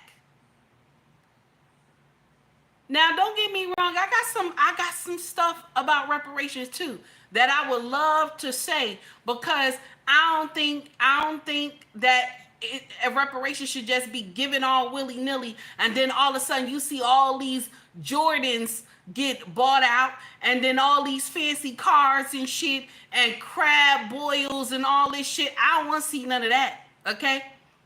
I would rather you invest it in land, or you buy something that is tangible that can create generational wealth. I believe that. Not just buy something that can only last a couple years. So now, when I heard this, shout out to Dr. Umar, because that came from his page. When I heard it, I was like, well. My problem is with, and it's not, because I want you to understand this. It's not all the Latinos that think this way. It's not all the Mexicans that think this way. Some Latinos and Mexicans and Africans who came here the legal way, they know how hard it is to go through immigration. And then for them to see people who just immediately, once they cross over, they immediately get everything handed to them, and the other ones who worked hard for it to be here, that's what they're saying that is not fair. And so now y'all want black people to come up and join the fight. Where are we joining the fight?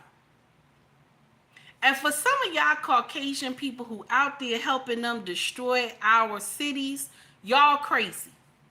Y'all crazy.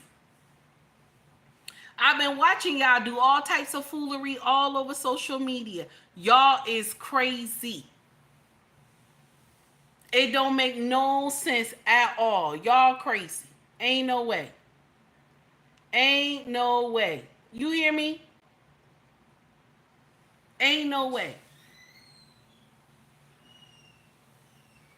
That y'all have the mind to think that it's okay to let other people come in your city and destroy your cities and your towns because they said they want to be here. How do you say you want to be here, but you want to destroy the place? How sway?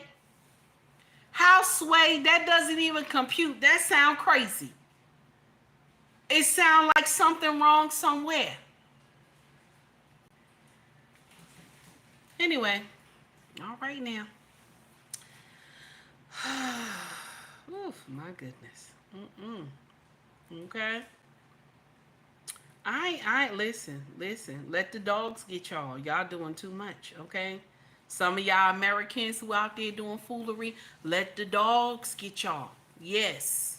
Talking about this Jim Crow. Jim Crow where? Jim Crow where? Because when our ancestors was marching, okay, they wasn't burning police cars. They wasn't out there. The people who was doing that stuff to them, they was doing it because of the hatred they had inside them. Okay? This is not the same march. You understand? This is the difference that y'all got so screwed up.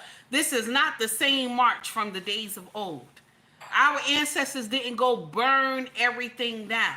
Only time you saw that, and y'all know the only time you saw that is when Martin passed, and they had and who else? Rodney King, somebody else.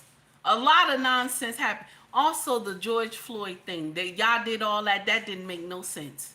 That didn't make no sense. And the governor ain't do shit. And they should have done something about that too. Okay?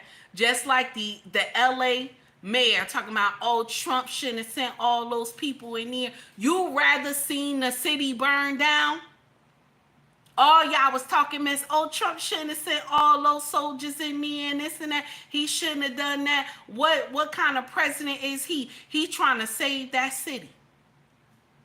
The people who live there don't want to see their city burned down. But the mayor talking about she got it under control. How sway you got it under control, but you let that fire burn down all those houses. How sway? You and that governor. How sway? Nonsense. Y'all crazy. Okay?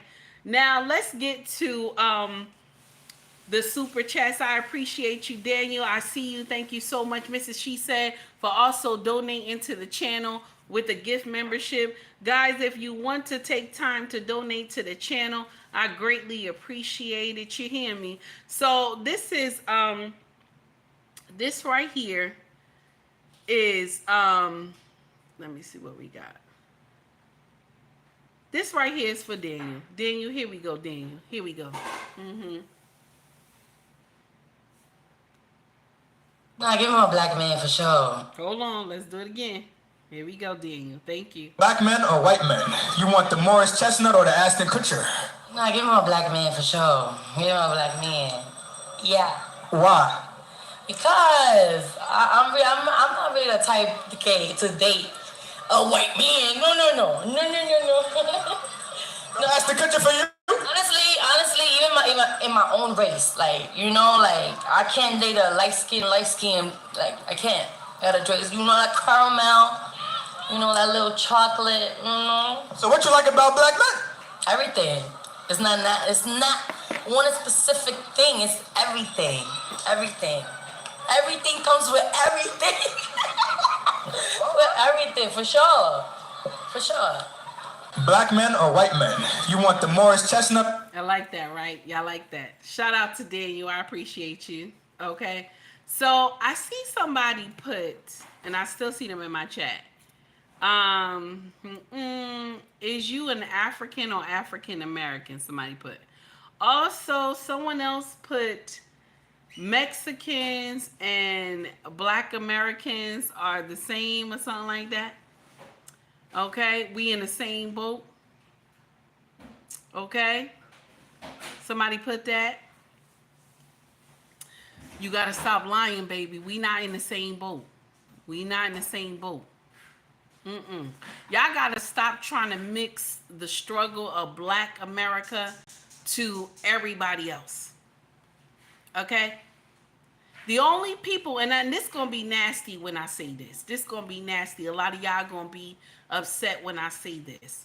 But the only true person who knows the actual struggle, okay, that's seen the actual struggle, and they know that it's a difference between Black America, Latino, Mexican, and everybody else is the Caucasian people. Because their ancestors did the dirt. So they know the difference. So y'all always like to clam us all in together. But y'all have not seen what we have seen. Y'all have not been through what we have been through. And I don't like to keep throwing the struggle out there. Because listen, you still got to be on your grind and do what you got to do. Okay, as a person. I don't give a damn what the hell going on. You got to get out there and do what you're supposed to do.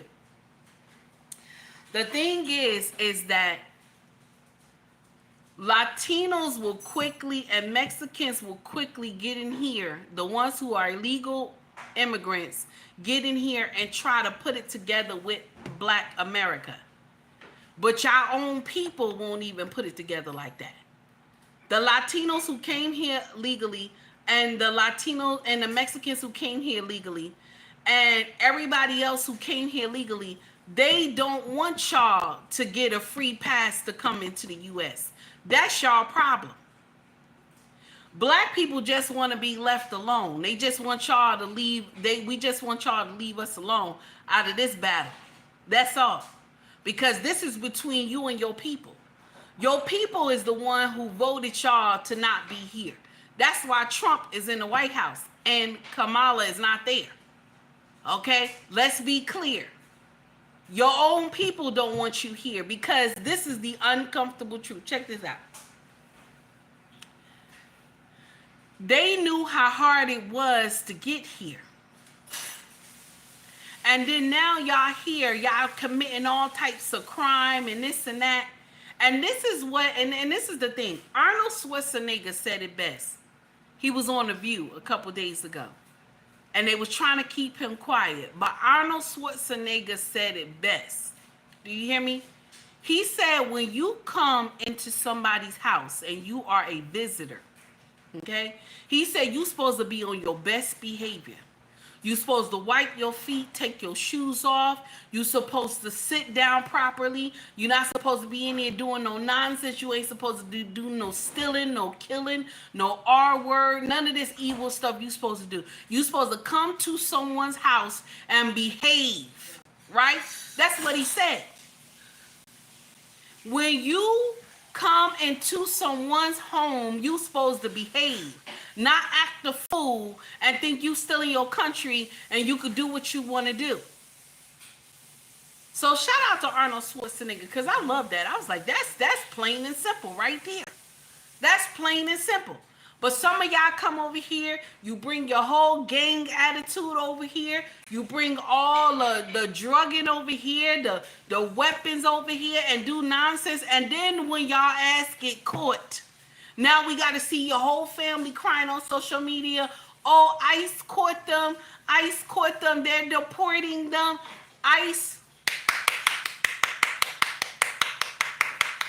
I just want to say thank you. Because I know a lot of people is hating on y'all, calling y'all evil and all these things like that. But all y'all doing is y'all job. That's it. Okay? Shout out to ICE. Okay? All y'all doing is y'all job.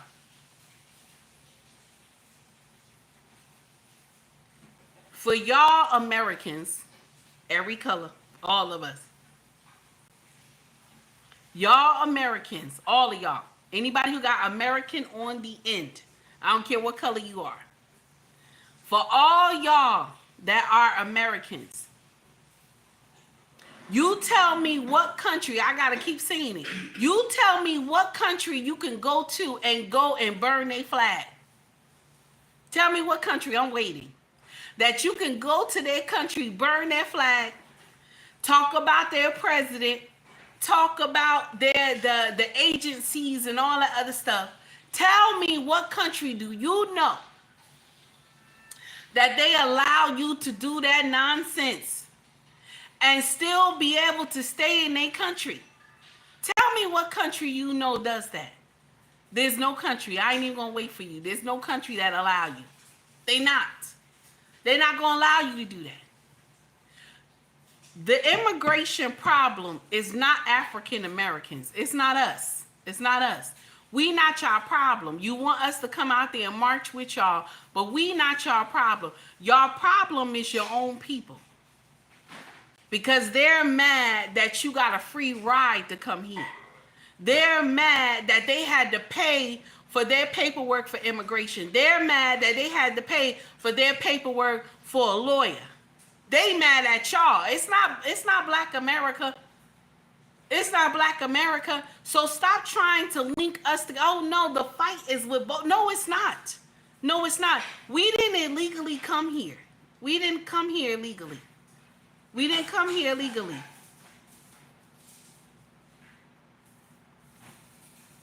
Stop linking us together. That's what I'm talking about. We didn't cross no border or none of that stuff. Don't link us together in that foolery. Your own people are mad that you're here. This is why you hear some of the Latinos coming on social media saying that this is why African Americans don't want to help, because y'all quick to talk bad about them. Y'all quick to call them out their names. But now that y'all going through all hell with Trump, shout out to Trump. Y'all going through all hell with Trump. Now you want African Americans to come in and say something. What we gonna do? What we gonna do? Y'all out there making a mess of these cities. What are we gonna do? The best thing African American people can do is mind your business. The best thing that Caucasian people can do is mind your business. That's the best thing. Mind your business. This not even our fight. Mind your business. For the Latinos who came here legally, this mind your business. For the Mexicans who came here legally, mind your business. For the Haitians who came here legally, mind your business. For the Asians who came here legally, mind your business. This not our business. This is illegal people who came into our home, okay? Came into our home and came and started destroying shit, okay? How do you come to a nation and start burning their flag? First of all, you would never catch me, okay? I'm not gonna burn nobody's flag. I'm not gonna burn nobody. I'm going over there, I'm being humble. I just came from overseas right now, okay? I did not bring the big girl attitude from America to where I was at. Now, don't get me wrong. I wanted to snap on a couple of people, but I had to understand I was not on my own turf. I had to understand that I was not in America, so I couldn't say the shit I wanted to say. I had to hold my tongue. Cause you wanna know why? Take heed. Don't go to jail. I don't do jail. Jail is not my thing. You can. And the thing is that their jails is not like our jails. You can't put me in their jail. No, we not doing that. Take heed. Gonna close her mouth until I get on American soil. Then I'm gonna talk shit. I'm gonna say whatever I want to say about your country while I'm home. Okay? Because then all y'all can say is that, oh, we have to catch her next time. That's it, baby. Shit. Now, let's get to the main event. And then we done for today. Okay? Now, wait a minute. No. I got to get Mrs. She Said. Here we go. Mm-hmm. This nigga's lost his mind, and I've got my 45. Oh, this nigga's lost his mind. Baby, I'ma do about 9. And since he's talking jive, I ain't finna let it slide. I'ma put about 2, 3, 4, 5 right between his eyes. Oh shit! Now, that is for Mrs. She Said. Thank you so much for the gift membership. I appreciate you, my dear. Okay? Now, we're going to get into the main event. Now, a lot of us have been deceived. Mrs. O, I see you in the house. How are you? Shout out to Mrs. O for the 9-month membership. I appreciate you, my sister. Hello, my beautiful sister. She said, hello to you too, my beautiful sister. I appreciate you. Thank you for donating to the channel as well. And since you donated right now, we're going to give you this song again. Here we go. This nigga's lost his mind, and I've got my 45. Oh, this nigga's lost his mind. Baby, I'ma do about 9. And since he's talking jive, I ain't finna let it slide. I'ma put about 2, 3, 4, 5 right between his eyes. Oh shit! Shout out to Miss O for the 9-month membership. I appreciate you, baby. Now we about to get to the main event. So there's a rumor going around about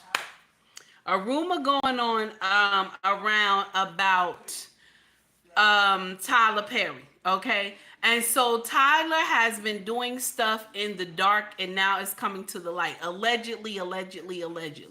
But I'm going to share something with you. A lot of us Christians, we do not read the Bible. We don't understand what the Bible actually is. Because, check this out, okay? Check this out why I say this, okay? Why I'm saying this is that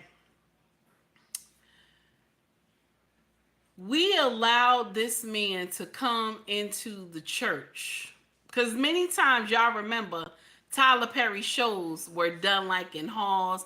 A lot of church people were coming and stuff like that. And they were loving it. And to see a grown man dressed up as Medea it made us laugh, but it also made us accept sin too. Ain't that crazy? Right? Because see, once you turn something into laughter and it could be sin, most people accept it because it's funny. Okay? But when you look at it and you understand, even take heed too. Because don't get me wrong, when I immediately saw Madea, it made me think of my auntie Linda. Everybody got that one auntie that'll come and wreck shop. Everybody. In a black family, we all got that one auntie that will come and wreck shop. Only thing that gotta happen is one of those sisters call her. One of those sisters call her. Okay? And she come. And that was my auntie Linda. She was a problem. She used to tell you just like this, I will cut you 2 shorts to shit. She used to tell you that. Just like that. That woman had no fear. No fear, baby. She tell you I cut you 2 shorts to shit. She was a nurse. She was a nurse. She was a short nurse, chubby and light-skinned. My auntie was somebody problem. And she had a 2-piece that'll hit you from left to right. She had a whole problem going on there. She had a beautiful heart though. But if something happened to one of us, baby, she would lose her mind. She'd drive that caddy down just like Madea. So that's why a lot of us like cling to the idea of Madea and Tyler being in the dress. Okay? And not knowing that he was speaking his true fantasy. Now, I'm not judging nobody. It's your business to do whatever you want to do. But don't hide under the disguise of God. This is why a lot of people, you got a lot of people that's in church that hide under the disguise of God. They get in there and say, God is this and God is that. And then when the lights go out, they doing something else. You got all these pastors. You got everybody who is in the choir director. Once the lights go out, they don't know nothing about God no more. Okay? But on that Sunday morning, they up there shouting, got the choir dancing and everything. But Saturday night, they was up there doing something else. Okay? That's how church is rocking now anyway. This is what the church is doing now. Because y'all just let Gorilla get that award like that. And everybody thought that was fine. Shout out to BET. Shout out to BET. Okay? So this is the first video. Tyler Perry just got sued. That's what it says. Tyler Perry just got sued by a white man for SA and battery. So we gonna go, sorry about that, y'all. I'm drinking this water. We gonna go into the video, and the name of the content creator is Make It Make Sense. Shout out to that content creator. Make It Make Sense. This is the last segment of the show, okay? So y'all get ready. This is the last, honey. You hear me? So here we go. Since you guys know I was in court for the Diddy trial, but this news hit and we got to talk about it. So like the video's intro plays, Tyler got some explaining to do. Make it make sense to me intellectually. I pulled off first from the toll booth.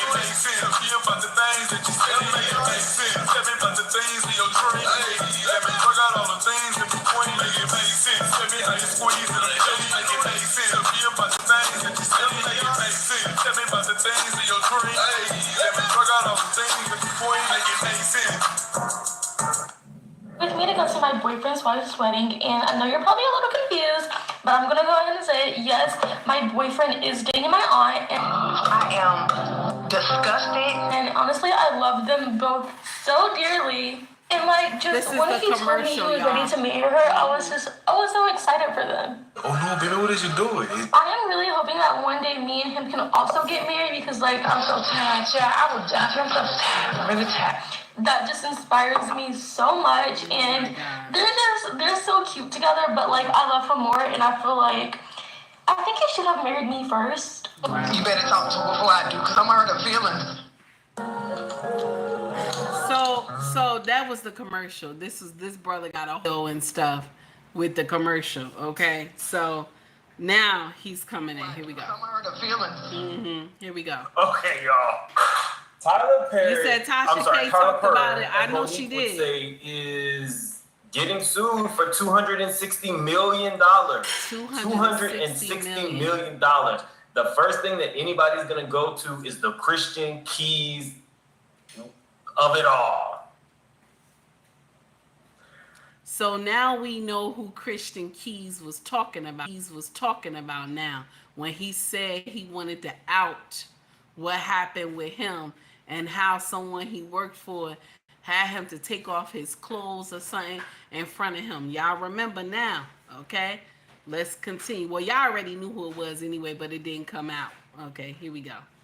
The man has text messages, receipts. I have lightly scanned over this, but I know one person is somewhere getting a laugh about this. Can y'all guess who it is? Now again, this is my humble opinion.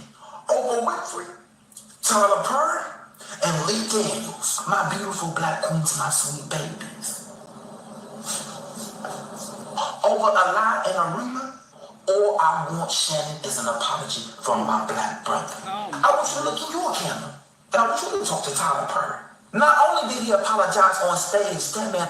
Now, that's just a joke. Somebody reenacting Monique in the Shay Shay interview, y'all. Let's continue. Let's continue. Here we go. Just for our children. And then it became an issue with Tyler Perry and Lady O. Lee Daniels already apologized. But did you hear what the man said? I violated you. And we saw our beautiful black queen Taraji express that. But it was the messenger. He said, Mo, let's do great things. And I said, my brother, do you know, Shannon, that's cost my family tens, quadrillions, billions, zillions of dollars? If it looked like a duck, quack like a duck, what is it, Shannon? It's a duck. He's the only one I had to deal with. He said, you're like my mother, my sister, my aunt, baby, I love us for real. Now again, this is my humble opinion. Okay. Tyler Perry, you got some explaining to do. This suit was filed in Los Angeles. Quid pro quo, sexual harassment, work environment harassment, sexual harassment, workplace gender violence, violation of Bain Act, sexual battery, sexual assault, negligent retention, intentional infliction of emotional distress, and retaliation. Oh my God.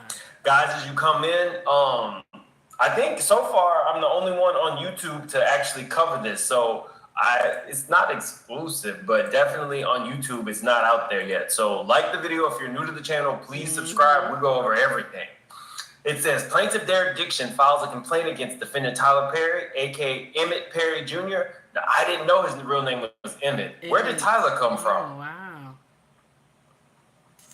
Where did Tyler come from? Jordan, I looked it up. Let me see. When I put in Tyler Perry.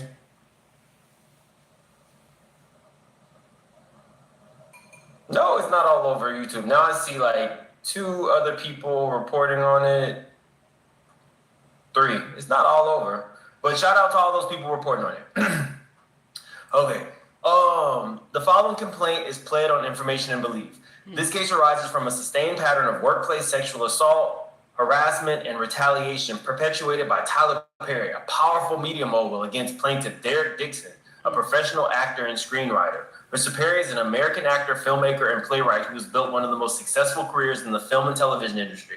Mr. Perry took his success and power and used his considerable influence in the entertainment industry to create a coercive, sexually exploitive dynamic with Mr. Dixon, initially promising career advancement and creative opportunities, such as producing his pilot and casting him in his show, only to subject him to escalating sexual harassment, assault and battery, and professional retaliation when Mr. Dixon did not reciprocate Mr. Perry's unwanted advances. These events occurred while Mr. Dixon was employed as a series regular on the Tyler Perry show, The Oval, and while Mr. Perry held direct control over his employment, compensation, and creative opportunities.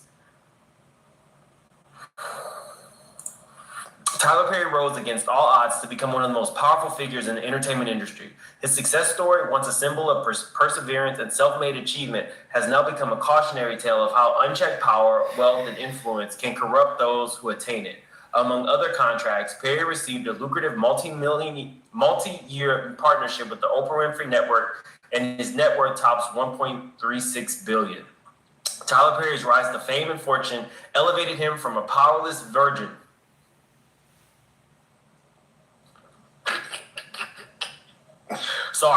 elevated him from a powerless victim to a figure of tremendous wealth, influence, and power, culminating in the ownership of his own film studio.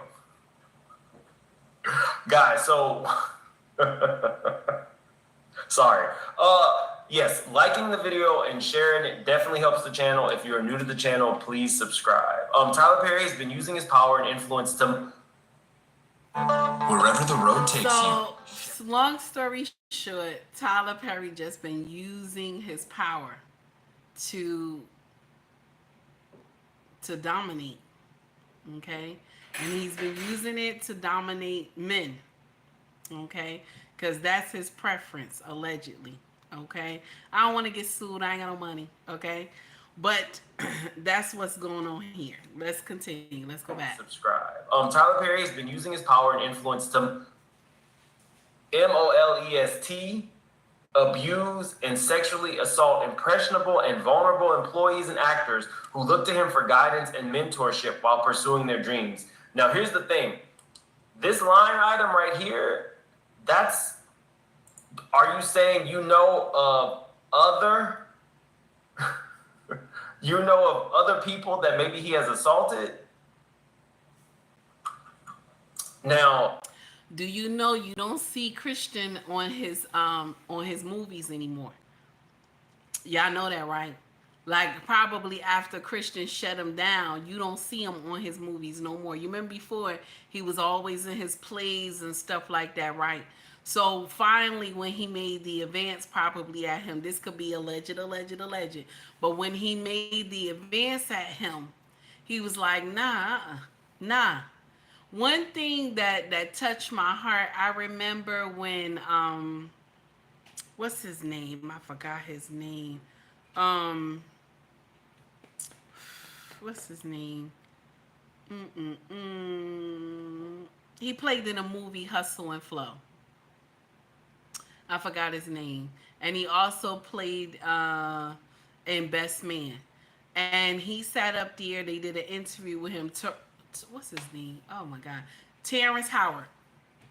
Terrence Howard said, you have to be the man in the room.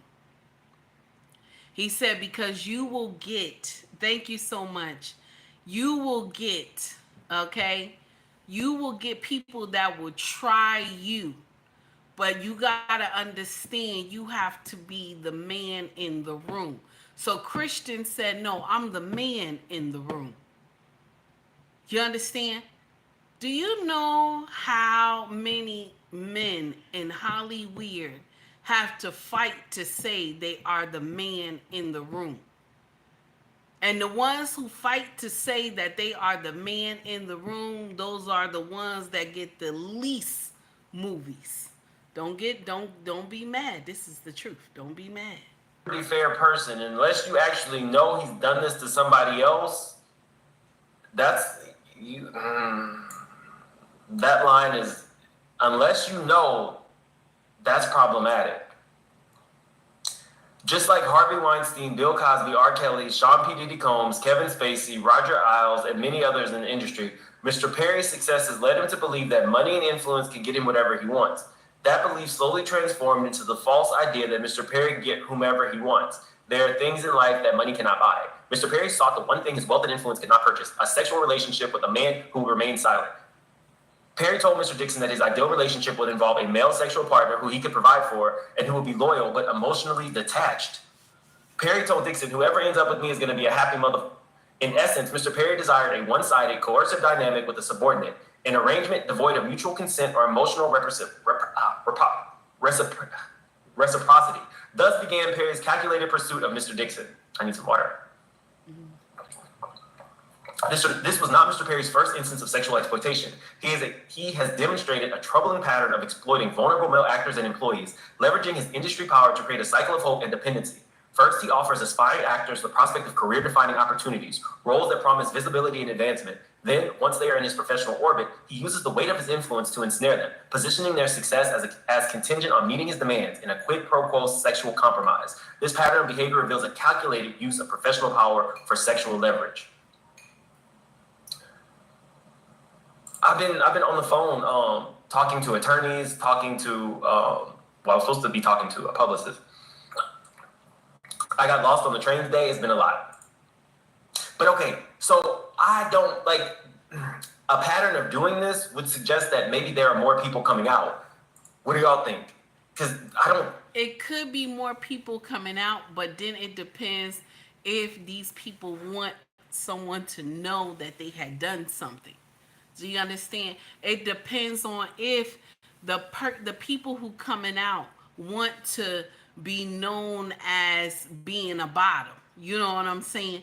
So there's probably a lot of men that he has dealt with, but they don't want to come out and don't want people to know that they were a bottom. Most of the time when these things happen to men like this, they don't say anything. They don't say anything. The first thing some of them put in their mind, I'm trying to feed my family. So they won't say anything. So Tyler probably gave these people money, alleged. I don't know if it's true or not, but he probably gave these people money and stuff like that. So they're not going to come out and speak against this foolery or get up there and have to tell a whole life story like Cassie. You see Cassie all in here. Everybody looking at Cassie twice, looking at her like she crazy now, especially when we heard about the pee going in her mouth. You know what I'm saying? So now this young man is saying that this happened to other people, but who else is going to come forward? Because all the men that he even hire is mostly black men. Do you know how many black men who stuck things that have happened to them when they were small, they still kept that like this? And that's painful for them, but they just kept quiet. Like this thing could have happened to them from a family member, a friend, someone's older than them. Sometimes these pastors, these ministers, these deacons do this stuff to young black men. And so they feel ashamed, and it's not their fault. They didn't do anything. The person probably was older than them and forced them to do it, but they're ashamed. So they just, be quiet and not tell anybody. So now you want a grown man who worked for Tyler Perry to tell that he was a bottom for Tyler Perry, and Tyler done gave him money and he done took care of his family with that money. And so now you want him to come and expose himself. That's not going to happen. That's not going to happen. It's not.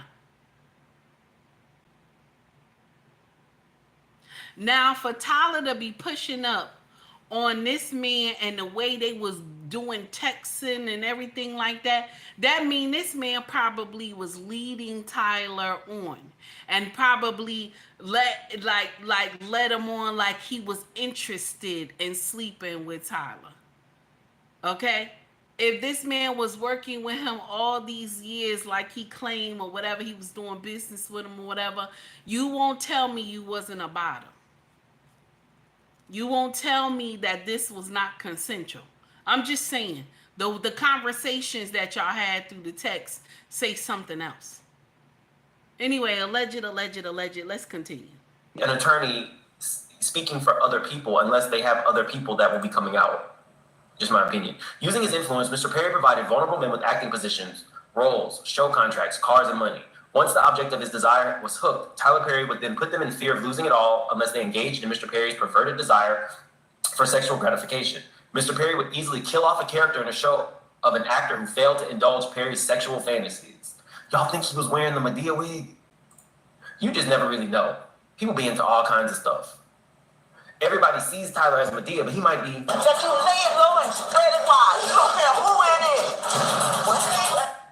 We don't know. We don't know what we don't know.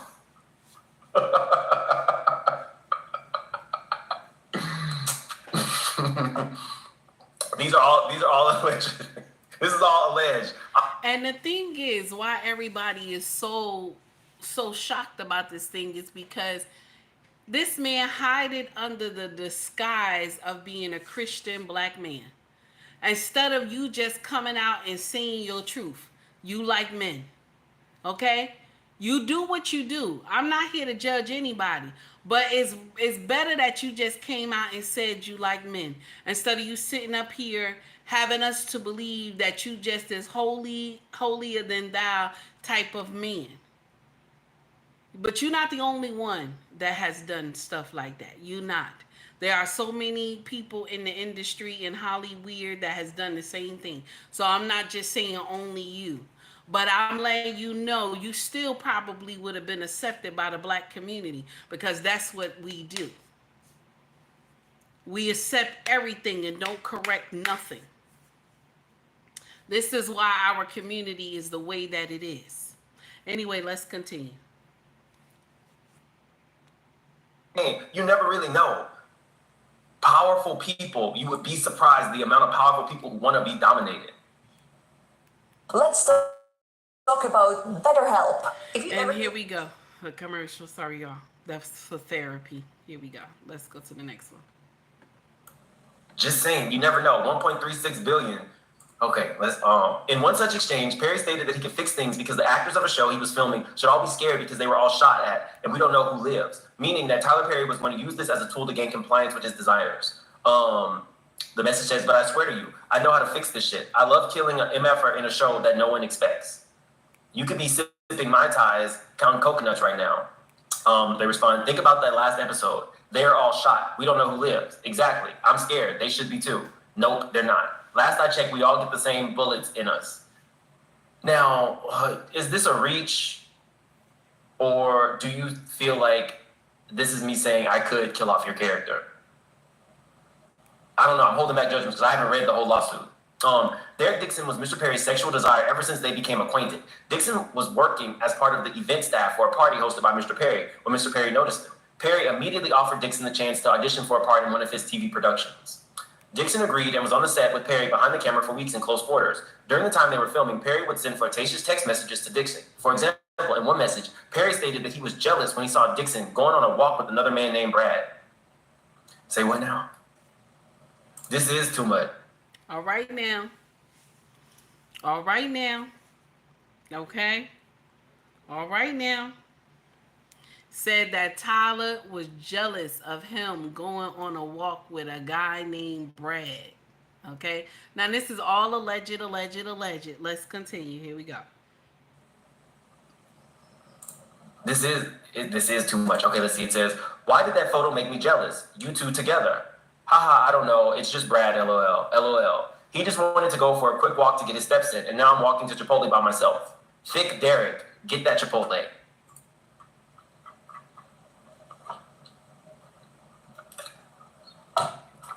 Okay, let's find Derek real quick. This is text messaging between Tyler and this man.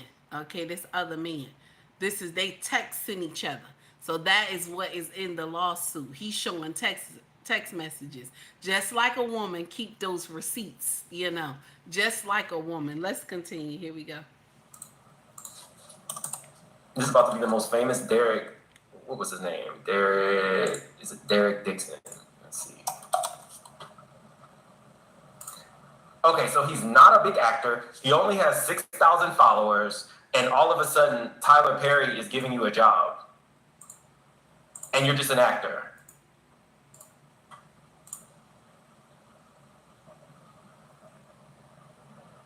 It's his body structure. That's why. Tyler made him famous because his body structure. I'm looking at the video right now. Here we go. So he was what, a cater waiter? Sorry, let me share the tab with you guys. Oh, it just says I'm sharing it. Okay. Was he a cater waiter, y'all? Do I think that this text message is flirtatious? Yes, I do. It does kind of strike you as flirtatious.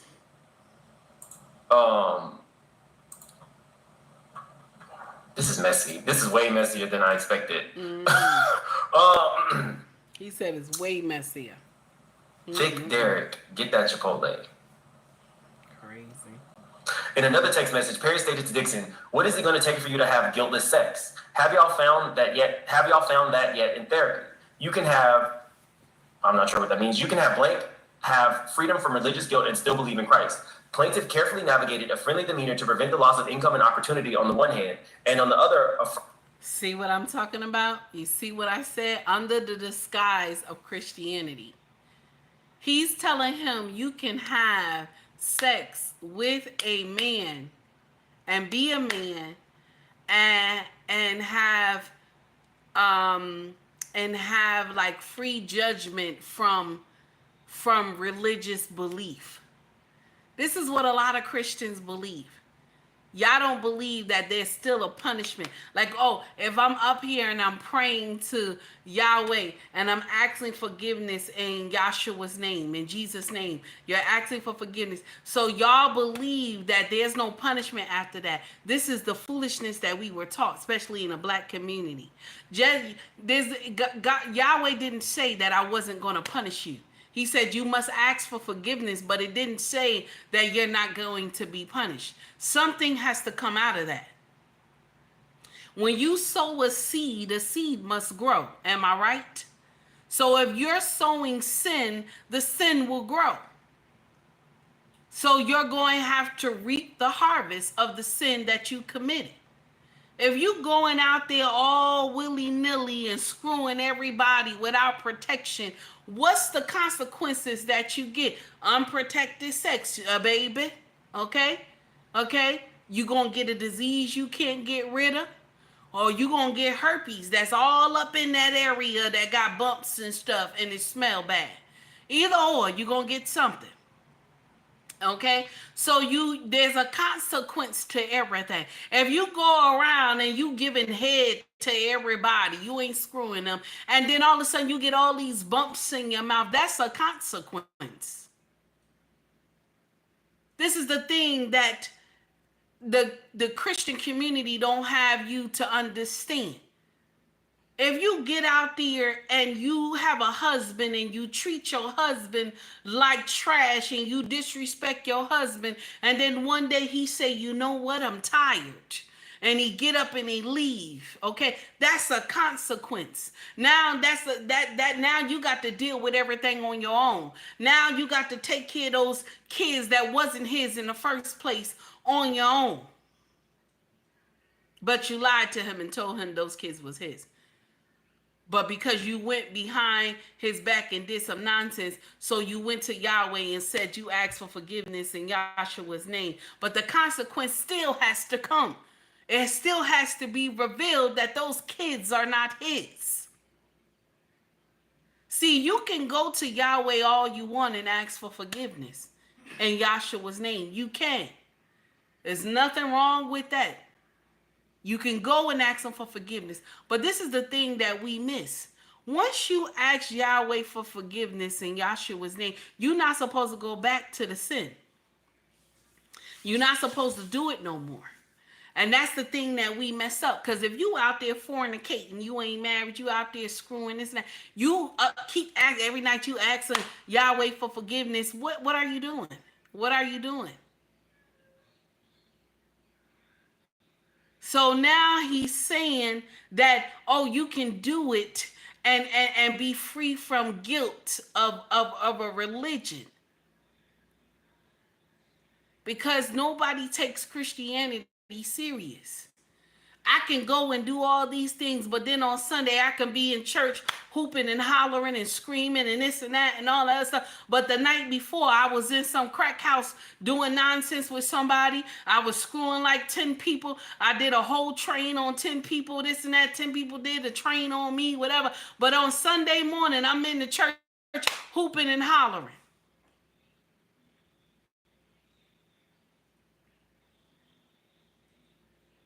He's trying to talk to this man and say, oh, you can be free from that guilt. If you are a true child of God, you can't be free from that guilt. If you are a true child of God, you cannot be free from that guilt. How are you? How you doing? It's good to see you. Long time no see, man. So let's continue. Here we go. Perry's advances. Often when Mr. Perry started drinking, he would demand more attention from plaintiff and get more aggressive with his flirting. What is it going to take for you to have guiltless sex? Have y'all found that in therapy? Yes, it's the exact same kind of car, Geo Metro. Giving up my religious guilt, becoming a Buddhist? ? That's so cool. Where you came from? Unfortunately, Derek, I have friends who are in their 50s and 60s who are still dealing with that, and it's so sad. You can have freedom from religious guilt and still believe in Christ. So I'm assuming that Tyler is telling him that you can be free from religious guilt and still be a Christian. Where they do that at? Where they do that at? Because if you believe in the one true God, where do they do that at? That you can be free from religious guilt. That you can be free from the evil that you are doing. And God sees you. Even me, take heed, the sins that I have committed in my past, I still ask God to forgive me. And these things happened at least 30-something years ago. And I'm still asking Yahweh to forgive me. Hey, Renee, I'm still asking him to forgive me. Still asking him to forgive me.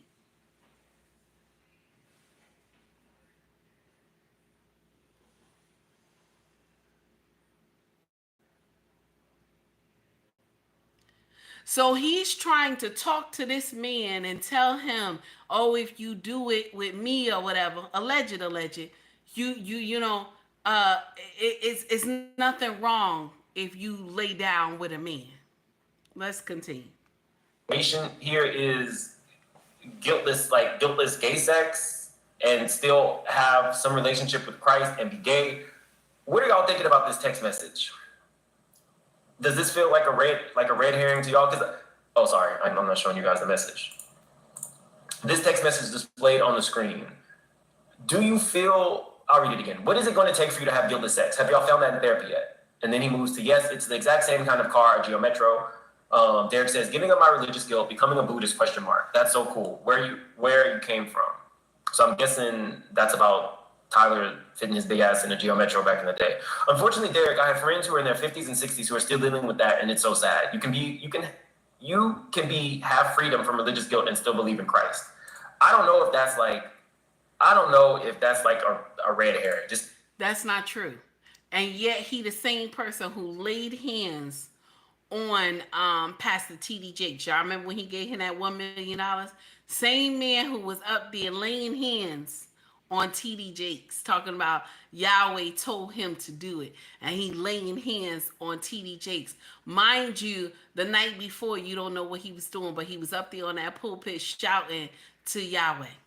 Van, I see you. You talking, you saying it right. You saying it right. Here we go. Be honest with you, this particular one. On one occasion, Mr. Perry was drinking. He started to become extremely annoyed. Mr. Dixon avoided him. Mr. Perry stated that of the 600 people in his phone book, he only wanted to talk to Mr. Dixon. So I'm assuming that it's Tyler saying, treat myself right. What are you doing? Derek responds, just talking to my sister. He says, I roll. Fine. Good night. I'll go through the 600 people in my phone book and be annoyed that I don't want to talk to any of them. Is this flirting? Sound just like a woman. You waiting for him to call you. Sound just like a woman. Derek, what you doing, Derek? What you doing? Eye rolling and everything. Okay, let's continue. Here we go. Is that how you flirt when you're a billionaire? Send me $600. Do something fun if you're rich. Send me some money. You got some, what is that flirting? That's some weak ass, you're worth $1.36 billion. You only have 600 people in your phone. You don't have 10 or 20 other Dereks that you could be talking to? Sit. Okay. Crazy. He says, Derek says, I'm trying to get off so I can go to sleep. Tyler says, I understand, LOL. Derek says, LOL, apparently you're not the only one that's been drinking tonight. Tyler responds, I just started. Derek responds, they didn't, LOL. I mean, that's a little flirty. 1 point, Derek. That's a little bit flirty. I don't know. Derek was a cater waiter that he turned into an actor. This is the problem. Why are two men talking about sex together?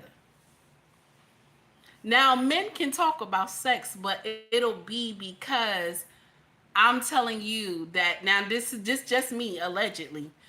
I'm telling my friend that I scooped this cutie and went back to her house and banged her out. Now that's two men talking about what I did. You know what I'm saying? Or either two men who did a train on some woman and they're talking about how they banged her out. But these are two men who are talking about having intercourse or whatever we calling that together. Okay? So when you hear this young man telling his story, it's something sound crazy. Cause why are two men talking like that? Why are you upset that he didn't call you all day? I'm just saying, who gets mad with you the boss? You the boss, I work for you. You get mad that I didn't call you all day. You understand? How you gonna get mad with me that I didn't call you all day? I ain't never had a boss that got mad with me because I ain't call them all day. They was always so happy I ain't even call them. So what are we doing here? Let's continue. Dixon did his best to tiptoe around Mr. Perry's sexual aggression while keeping on Mr. Perry's good side. Mr. Perry made it clear to Dixon that if Dixon ignored Perry or failed to engage with the sexual innuendos, Dixon's character would die in the next season. Indeed, Dixon's character, Dale, was shot 4 times in the chest at the end of his first season on the Oval, and Perry always held this over Mr. Dixon's head, implying that Dale would have survived if Dixon kept Perry happy. Do we have text messages for that? Once Perry recognized the extent of control he had over Mr. Dixon, he escalated this behavior. So Tyler Perry offed him in the TV show. So I guess Derek didn't do what he wanted. Derek didn't succumb to the foolery. So since you didn't bend down and get in position, then I got to, delete you off the TV show. So in the 4th season, so Derek, when it finally got down to the nitty gritty, because let me share something with you. When a man been dating a woman for a long time and she got that cookie on lock, right? In the beginning, the man is giving her everything because he want that cookie. We talking about, we gonna get to the other foolery that Tyler doing, but we gonna first address this. So in the beginning, a man gonna give you everything because he want that cookie. And it's gonna be a minute you still holding on to that cookie, this and that. But then when he noticed that you trying to hold that cookie tight and lock it up and throw away the key, what usually happens? He pulled back his gifts. Okay? He start pulling back his gifts. Anything he gonna do for you, he start pulling it back because he see you ain't passing off that pussy. He pull it back. So this is the same thing. He ain't get down there on those floors. Okay, he ain't get down there in that position. Tyler like, okay, well, I'm going to take, little by little, I'm going to take it away. And then, you know what? I'm just going, your character going to die off. Men are something else. Do you hear me? Men are something else, okay? I listen, my brothers, I love y'all. But y'all something else, okay? Now, we ain't talking about, the backdoor stuff. But y'all something else when it comes to y'all not getting that pussy on time. Y'all something else. That's every color. I'm talking to all of y'all. That's every color. Y'all something else when y'all don't get that BJJ on time. Okay? Let's understand that part. Now, let's continue. Let's go back to the video here. Occasions, Mr. Perry sexually assaulted Mr. Dixon, including one instance where he forcibly pulled off Mr. Dixon's clothing, groped his buttocks, and attempted to force himself on Dixon. Mr. Dixon told a drunken Perry no and attempted to remove Mr. Perry's hands, but Mr. Perry held tightly onto Dixon's wrist. Mr. Dixon was only able to escape after de-escalating the situation by abruptly changing the subject. You telling me that he ripped this man clothes off? Oh my goodness. And how did you get away?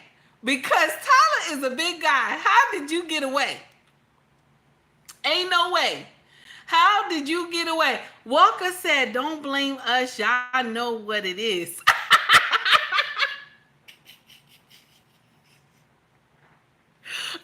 Steven said he's going to take himself. Listen.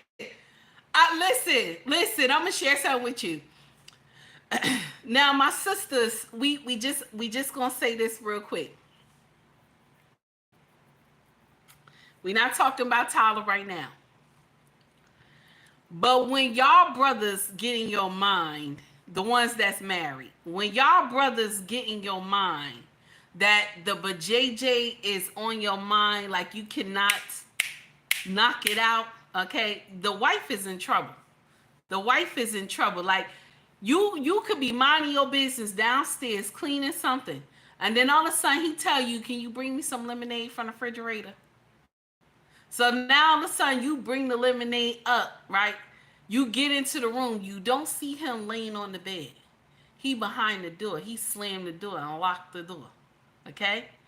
You're not going to make it out. You're not, my sisters, you're not going to make it out. I just want you to understand that. I have been in those situations like that. You don't make it out the room. Okay? You don't, unless you passing off that JJ.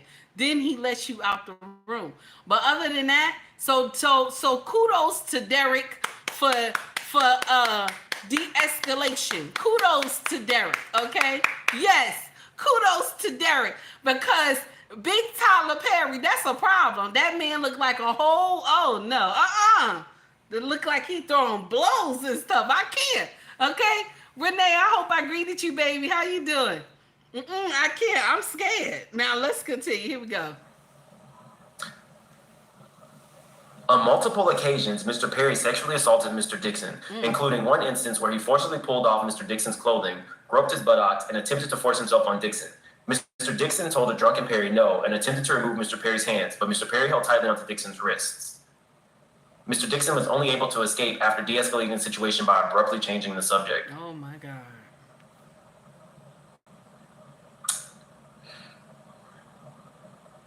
Maybe they'll break down the multiple occasions. The day after the assault, Mr. Perry called and texted Mr. Dixon relentlessly, saying, I tried you, call me, and I really need to talk to you. Please call me as soon as you can. Finally, when Mr. Dixon answered Tyler Perry's call, Mr. Perry profusely apologized for the sexual assault while blaming it on other things. Perry continued, he didn't know why he would do that. Maybe he was self-sabotaging. On the very same call where he apologized for the sexual... It's not self-sabotaging. He just wanted that. I tell y'all, that listen, that spirit give you what? Liquid courage.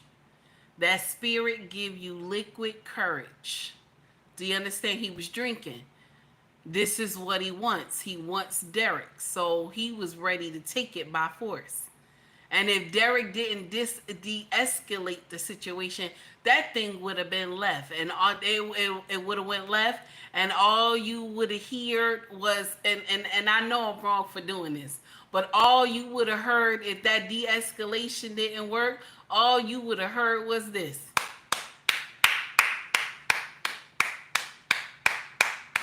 I'm sorry, I had to do it. Anyway, let's continue. Here we go. Against Dixon. Perry told Dixon, and don't worry, we're going to do your show. Referring to the pilot that Perry knew Mr. Dixon had desperately wanted to produce. So you were a cater waiter to an actor to a producer. Now, we don't know this. This is all alleged. But what Kristen Dixon said Tyler did was start offering like $100,000 to derobe in front of him. Or he didn't say Tyler's name. Let me take that back. He said whoever this billionaire man was that was sexually harassing him offered him $100,000 to derobe. Take your clothes off? Oh my God. This man said he took it all the way off. Shortly thereafter, Mr. Dixon got a call from Perry's lawyer saying that Christmas had come early and that Dixon was getting a substantial raise. So Tyler Perry paid him to take off all his clothes in front of him. So that's what Christian was talking about when Tyler told him he wanted him to take his clothes off. And Christian said he didn't want to take his clothes off. That he tried to offer him money. And Christian said, I am the man in the room. Just like Terrence Howard said, I am the man in the room. Okay? So that means this Derek took his clothes off then, because they saying Christmas came early for him. So you took your clothes off, baby. So that means you slept with Tyler. Let's act like we understand that. Or maybe y'all was you flirting? I don't understand. I'm confused. Let's continue. Here we go. Was greenlit. Perry's attorney explicitly warned Dixon not to tell any other actor on the show about Dixon's raise because no other actors were getting a raise, only Dixon. Perry kept telling Dixon that he was sorry and that the harassment would not happen again. However, the harassment and assaults continued. Mr. Perry would also try to deflect the blame for the sexual assault by saying that Dixon didn't have a strong enough no.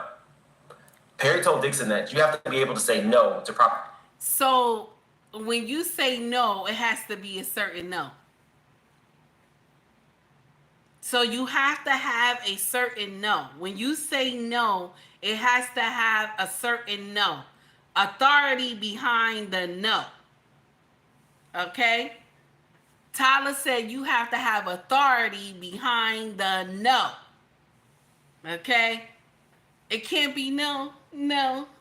He said you got to have authority behind the no. What kind of, I'm confused. Okay, so no is not the no. You got to have authority behind the no. Okay, a heartfelt no, Stephen said. You got to have authority behind the no. Not no. It got to be serious no. That's stupid. What kind of, Now, it's different if it's a woman and you already in the JJ and she's like, no, and she's breathing and you see her face, like pleasure is on her face. That's different. But if you didn't get in it yet, she telling you no, that's no now. That's no now. Come on, that don't make no sense. Oh, you gotta have authority when you say no. Now, if you already in the JJ and she start no, like that faint no. Most of us women do that faint no. I do it too. Okay, that faint no. You know what I'm saying? And then you look up at your husband and he smile at you because that faint no. You know what I'm saying? That's not what Derek was doing. Derek said no, so the authority was not behind it, and so that's why Tyler can't push it. I'm tired. I can't do this no more. For sex and mean it and make it clear.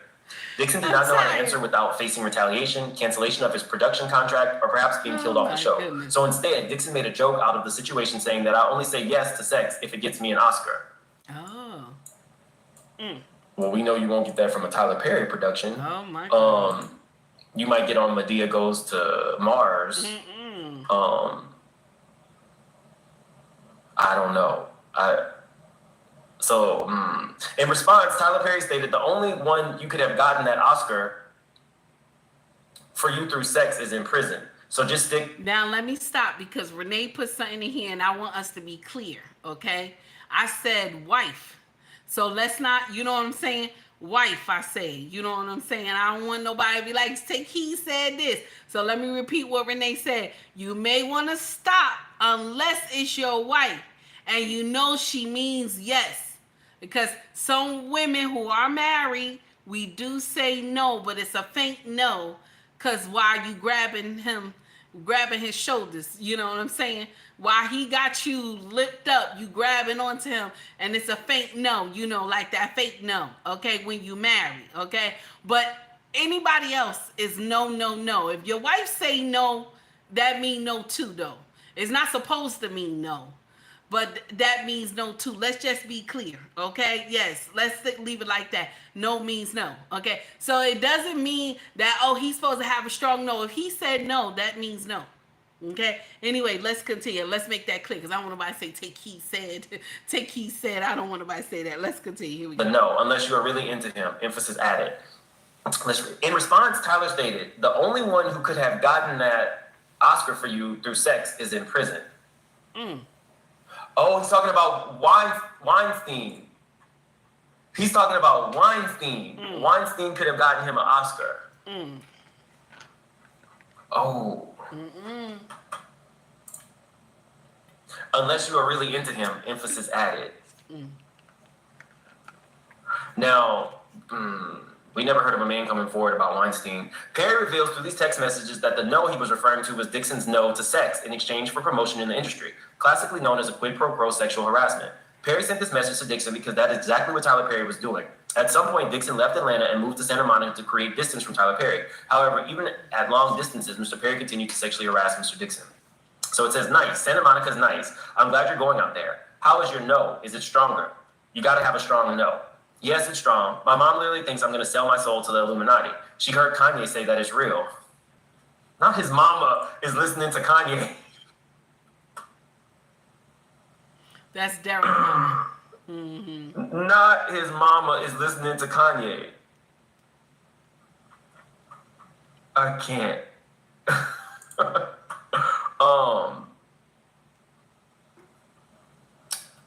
Sorry. She heard Kanye say that it's real. Tyler says, well, I don't think that, but I do think that you have to be able to say no, and I mean it, and make it clear. I only say no if it gets me an Oscar. Derek responds, just kidding, I hear you. I only say yes if it gets me an Oscar. Tyler responded, well, the only one who could have gotten that Oscar for you through sex is in prison, so just stick to the no, unless you are really into him. Smiley, wink, tongue out, emoji. Okay, let's... And this is Tyler Perry. This man is rich, and he's doing tongue out emojis and talking to another man, telling him, make sure you have a strong no. Okay? That's what I'm wondering too. I'm wondering the same thing, Walker. How strong is your no? It's so diabolical. That's what I'm wondering. Okay? Oh my God. No. Listen. No means no, honey. No means no. I don't care what you say. No means no. Okay? Listen. Ain't no way. And you know what's so sad is that a lot of us love Tyler Perry. A lot of us love Tyler Perry because I know I did too. This is some foolishness right here. And for him to tell this young man, so Derek is probably younger than him. For him to tell Derek, oh, you shouldn't worry about being religious guilt. So Derek is probably going through some type of borderline. You know what I'm saying? He hasn't crossed over yet.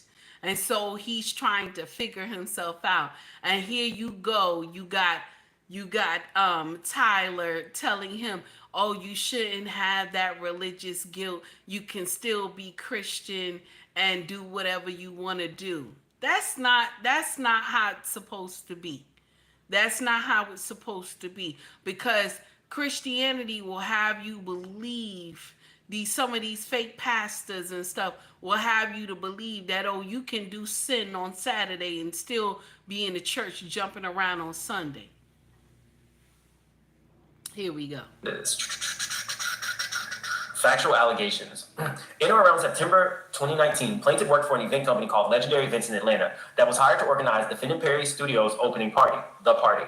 Plaintiff was recruited by Tony Conway, the owner of a Legendary Events and close friend of Tyler Perry. Mr. Conway decided to place Dixon directly in a role at a party that required frequent conversation with Tyler Perry. Defendant Perry picked plaintiff out of a crowd of employees present at the party and began asking plaintiff questions about his employment status and whether plaintiff was an actor. In or around early October and on the last day of the party, Defendant Perry insisted that he and plaintiff exchanged phone numbers, and Perry subsequently texted plaintiff to introduce himself. Perry began by asking Dixon about his dreams and aspirations. Dixon told Perry that he was interested in acting and writing. Perry then told Dixon to do an audition over the phone and send it to Perry. Dixon told Perry he was at a Halloween party. Perry asked to see pictures of Dixon in costume, and Dixon complied. When Perry saw the pictures, he texted Dixon, I was gonna say, your cowboy needs a sugar daddy.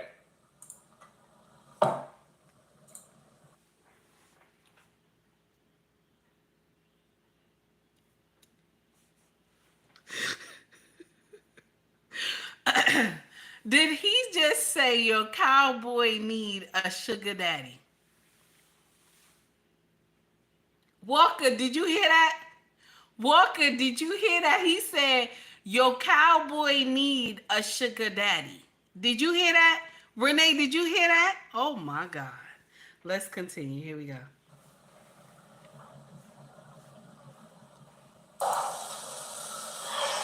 That was not expected. Where are these text messages? Do we get to see those as well? Your cowboy needs a sugar daddy, Perry continued. You look great. You're just lacking costume parts. Sorry, don't want to offend. Dixon responded, not at all. It's so true. Half-ass costume. To which Perry replied, which true? Cowboy needs a sugar daddy? This is messy. This is real This flirting. is messy. This is real flirting. Baby. Let's read that again. Your cowboy needs a sugar daddy, Perry continued. You look great. You're just lacking costume parts. Sorry, don't want to offend, Dixon responded. Not at all. It's so true. Half-ass costume. To which Perry replied, which true? Cowboy needs a sugar daddy, implying that Perry wanted to be Dixon's sugar daddy. Dixon quickly shut down those comments by reiterating what he had said earlier, that the truth was that he was lacking costume parts. Shortly thereafter, Dixon's boss at Legendary Events called Dixon and told him that Tyler Perry was having another event in Los Angeles and specifically wanted Dixon to fly from Atlanta to Los Angeles to work on the event. Excited for the opportunity to fly to Los Angeles, Dixon was flattered and jumped on the opportunity to meet Tyler Perry again. What exactly did he do for this company, though? He worked for an event company, but what were you doing?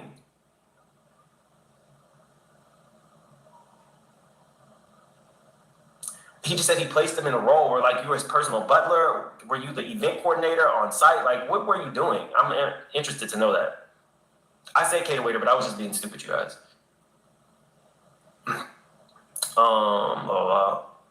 Shortly after doing the event on November 3rd, 2019, defendant Perry sent plaintiff several text messages that he would love to find plaintiff a job and change plaintiff's life, insisting they should make it happen. Perry sent Dixon what turned out to be an ominous warning. Be careful hanging around me. I cause dreamers to dream bigger. I cause them to not only believe, but do. Then let's make it happen. You're an artist. You have to be fulfilled. Nothing else will suffice. The very next day, defendant Perry sent an email which contained an offer for plaintiff to play the role of Dale in Perry's television series Ruthless. Perry said it was a small role that could get a lot bigger, thereby setting up the first stage in a series of escalating quid pro quo offers. At this point, Dixon did not know that Perry was interested in men or that he was looking for a sexual relationship. Dixon assumed that Perry was genuinely a caring person who discovered the talent that Dixon always felt he had. Now, you were a cater waiter. We don't know what he does. I'm just going to say cater waiter. You were a cater waiter in Atlanta. We don't know what your role was, which makes me feel like it was not a significant role at this company where you were, event coordination or whatever you were doing. Did you already have aspirations of being an actor? Like,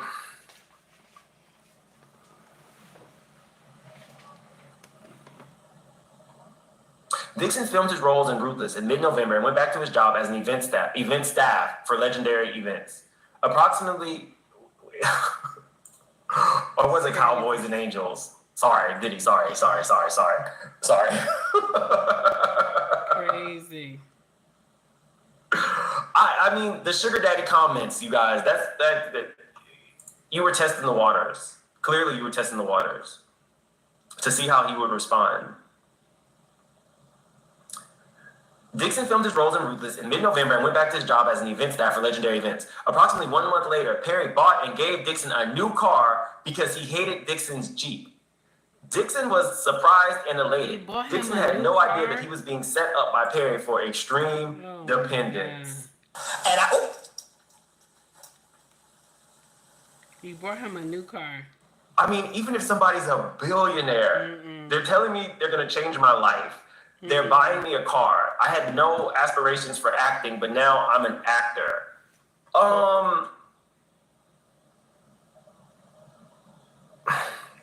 Okay, let's listen and not judge. Let's listen and not judge. We'll judge at the end. In December of 2019, Dixon was requested to be a part of the event staff at another event at Perry's home in Jackson Hole. The part. Give me a minute, y'all. Speaker trying to act crazy. There we go. Perry's party was in Jackson's Hole. Uh-oh. It messed up. Hold on, y'all. Having some technical difficulties.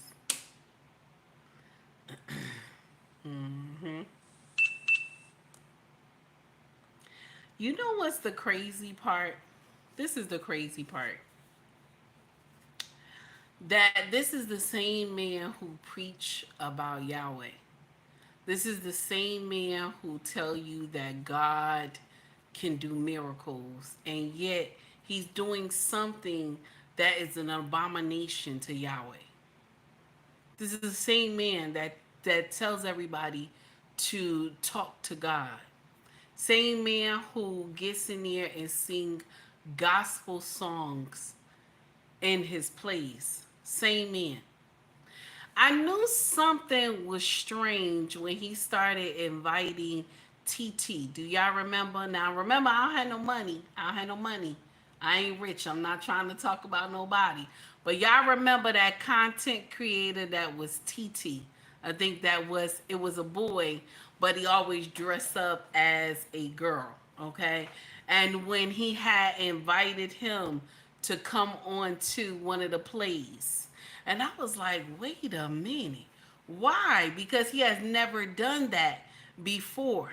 It's always been it's always been man and woman and this and that. You know what I'm saying? It's never been anything else. It's always been about family and stuff like that. It has never been anything across the rainbow. So when he did that, I was like, something is going on here. But anyway, let's continue. Here we go. Let me see if I got it now. Bonji, what's up, Bonji? Bonji says he also bought Tiffany Haddish a car. He did buy her, I think, a Tesla, right? I thought it connected. Hold on. I got something going on. Yeah, let me see. I'm sorry, y'all. Technical difficulties. The speaker just dropped on me. Here we go. There we go. All right. Tiffany Haddish a car. He did buy her, I think, a Tesla, right? I think she had said she'd never had a new car or something, and he did buy her a Tesla. That's all fair. I'm sorry. In December 2019, Dixon was... Okay, so now they're saying we shouldn't be excited because he bought Tiffany Haddish a car too, okay? But he's not texting Tiffany Haddish like he doing this young man right here, though. Allegedly. Be a part of the event staff at another event at Perry's home in Jackson Hole, Wyoming. After the event, Perry started frequently sending text messages, making phone calls, and demanding that Dixon give Perry some attention. On New Year's Eve 2019, Perry texted Dixon, I can't tell you the last time I pumped gas, or went to the supermarket, or fly commercial, or packed a bag, or had good sex. It was before I was rich. Oh my God. How you talking to somebody like that? I can't tell you the last time I had good sex. It was before I was rich. So he was doing nonsense before then. So he just been doing it, and now he's been walking on eggshells in Hollywood so that nobody finds out the stuff that he doing. Anyway, let's continue. Here we go. Oh my God. It is ridiculous. It's just completely ridiculous. Oh, this is how you flirt? This is why you can't get anybody with 1.36 billion. You already just bought a random dude a car, changed his life, and you are sending sly sexual innuendos. When there is... I don't know who is behind this today. Promote conscious parenting with the Harrises. I don't know which one it is that's doing this, but look at this right now. Look who put this. He learned from the ladies. Well, he's a victim. I'm tired. I can't. Anyway, let's go. Let's continue. Somebody out there that would have did it for a Geo Metro. That's what we've been talking about with a lot of the Diddy content and the broader conversation about grooming and or RAPE culture. Yeah. I don't know Dixon's sexuality. Let's just say he is heterosexual. Is it that you are sexual? These are just allegations, but is it that Tyler is sexually attracted to somebody who is technically not somebody he could just get? At 1.36 billion, there's a lot of people who would... That you lay it low and spread it wide. You don't care who it is. Now, this content creator, he's telling the truth because anybody would have slept with Tyler for that much money. If it was a man who lived that type of life, he would have slept with him. But he didn't want anybody to sleep with. He wants somebody who is not like that to do it. So that means Derek is not like that. But my problem is, how did he get his clothes off? That's my, where were they that he got his clothes off? So is Derek borderline? Anyway, y'all, I can't no more. I'm done. The video is something else. We'll have to continue probably tomorrow because I can't. It's too much now. It's like where they in a whole battle royale, okay, for the booty. Okay, that's what it sound. That's what it sound like to me.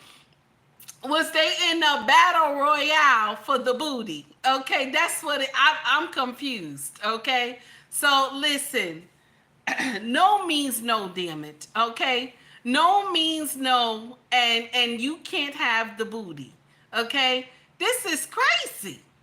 It's crazy. You a grown Renee, stop laughing at me. You a grown man and you got to tell somebody no to my booty. Okay? No to my booty. Okay? WrestleMania for the booty. Yes, I got to tell you no. Like it got to be a stronger no. Oh my God. It got to be a stronger no. No to the booty. Mm-mm-mm. Listen, y'all, we will continue tomorrow. I got some things to do. It's already about to be 3 hours, y'all. I got to go. And I got to do some running this afternoon. So much love to y'all all. Thank you to everybody who came and rocked with me. Thank you to everybody who took time to donate to the channel. I greatly appreciate it. If you like the content, please like and subscribe to the page. Also donate to the page as well if you have not already. Your donation could be in a like as well. You don't have to donate cash if you don't have it. So I understand. Life gets in the way. Do you hear me? And I'm going to share something with you. Everybody who do donate to my channel, I greatly appreciate you. I could never get out here and tell you, oh, this was this and this was that. No. Anything you donate to my channel, I'm always thankful for the love. You understand? Because I know how hard it is to get that money together. Do you understand? Please, if you like the content, please like and subscribe to the page. Also, donate to the page as well. Our family business is called ubmracksfashion.com, Mercari, POSHMARK, and eBay. You will see the links in the bio on my YouTube page. If you want to buy merch, scroll to the top of the page. You will see shop or store if you're interested. Okay?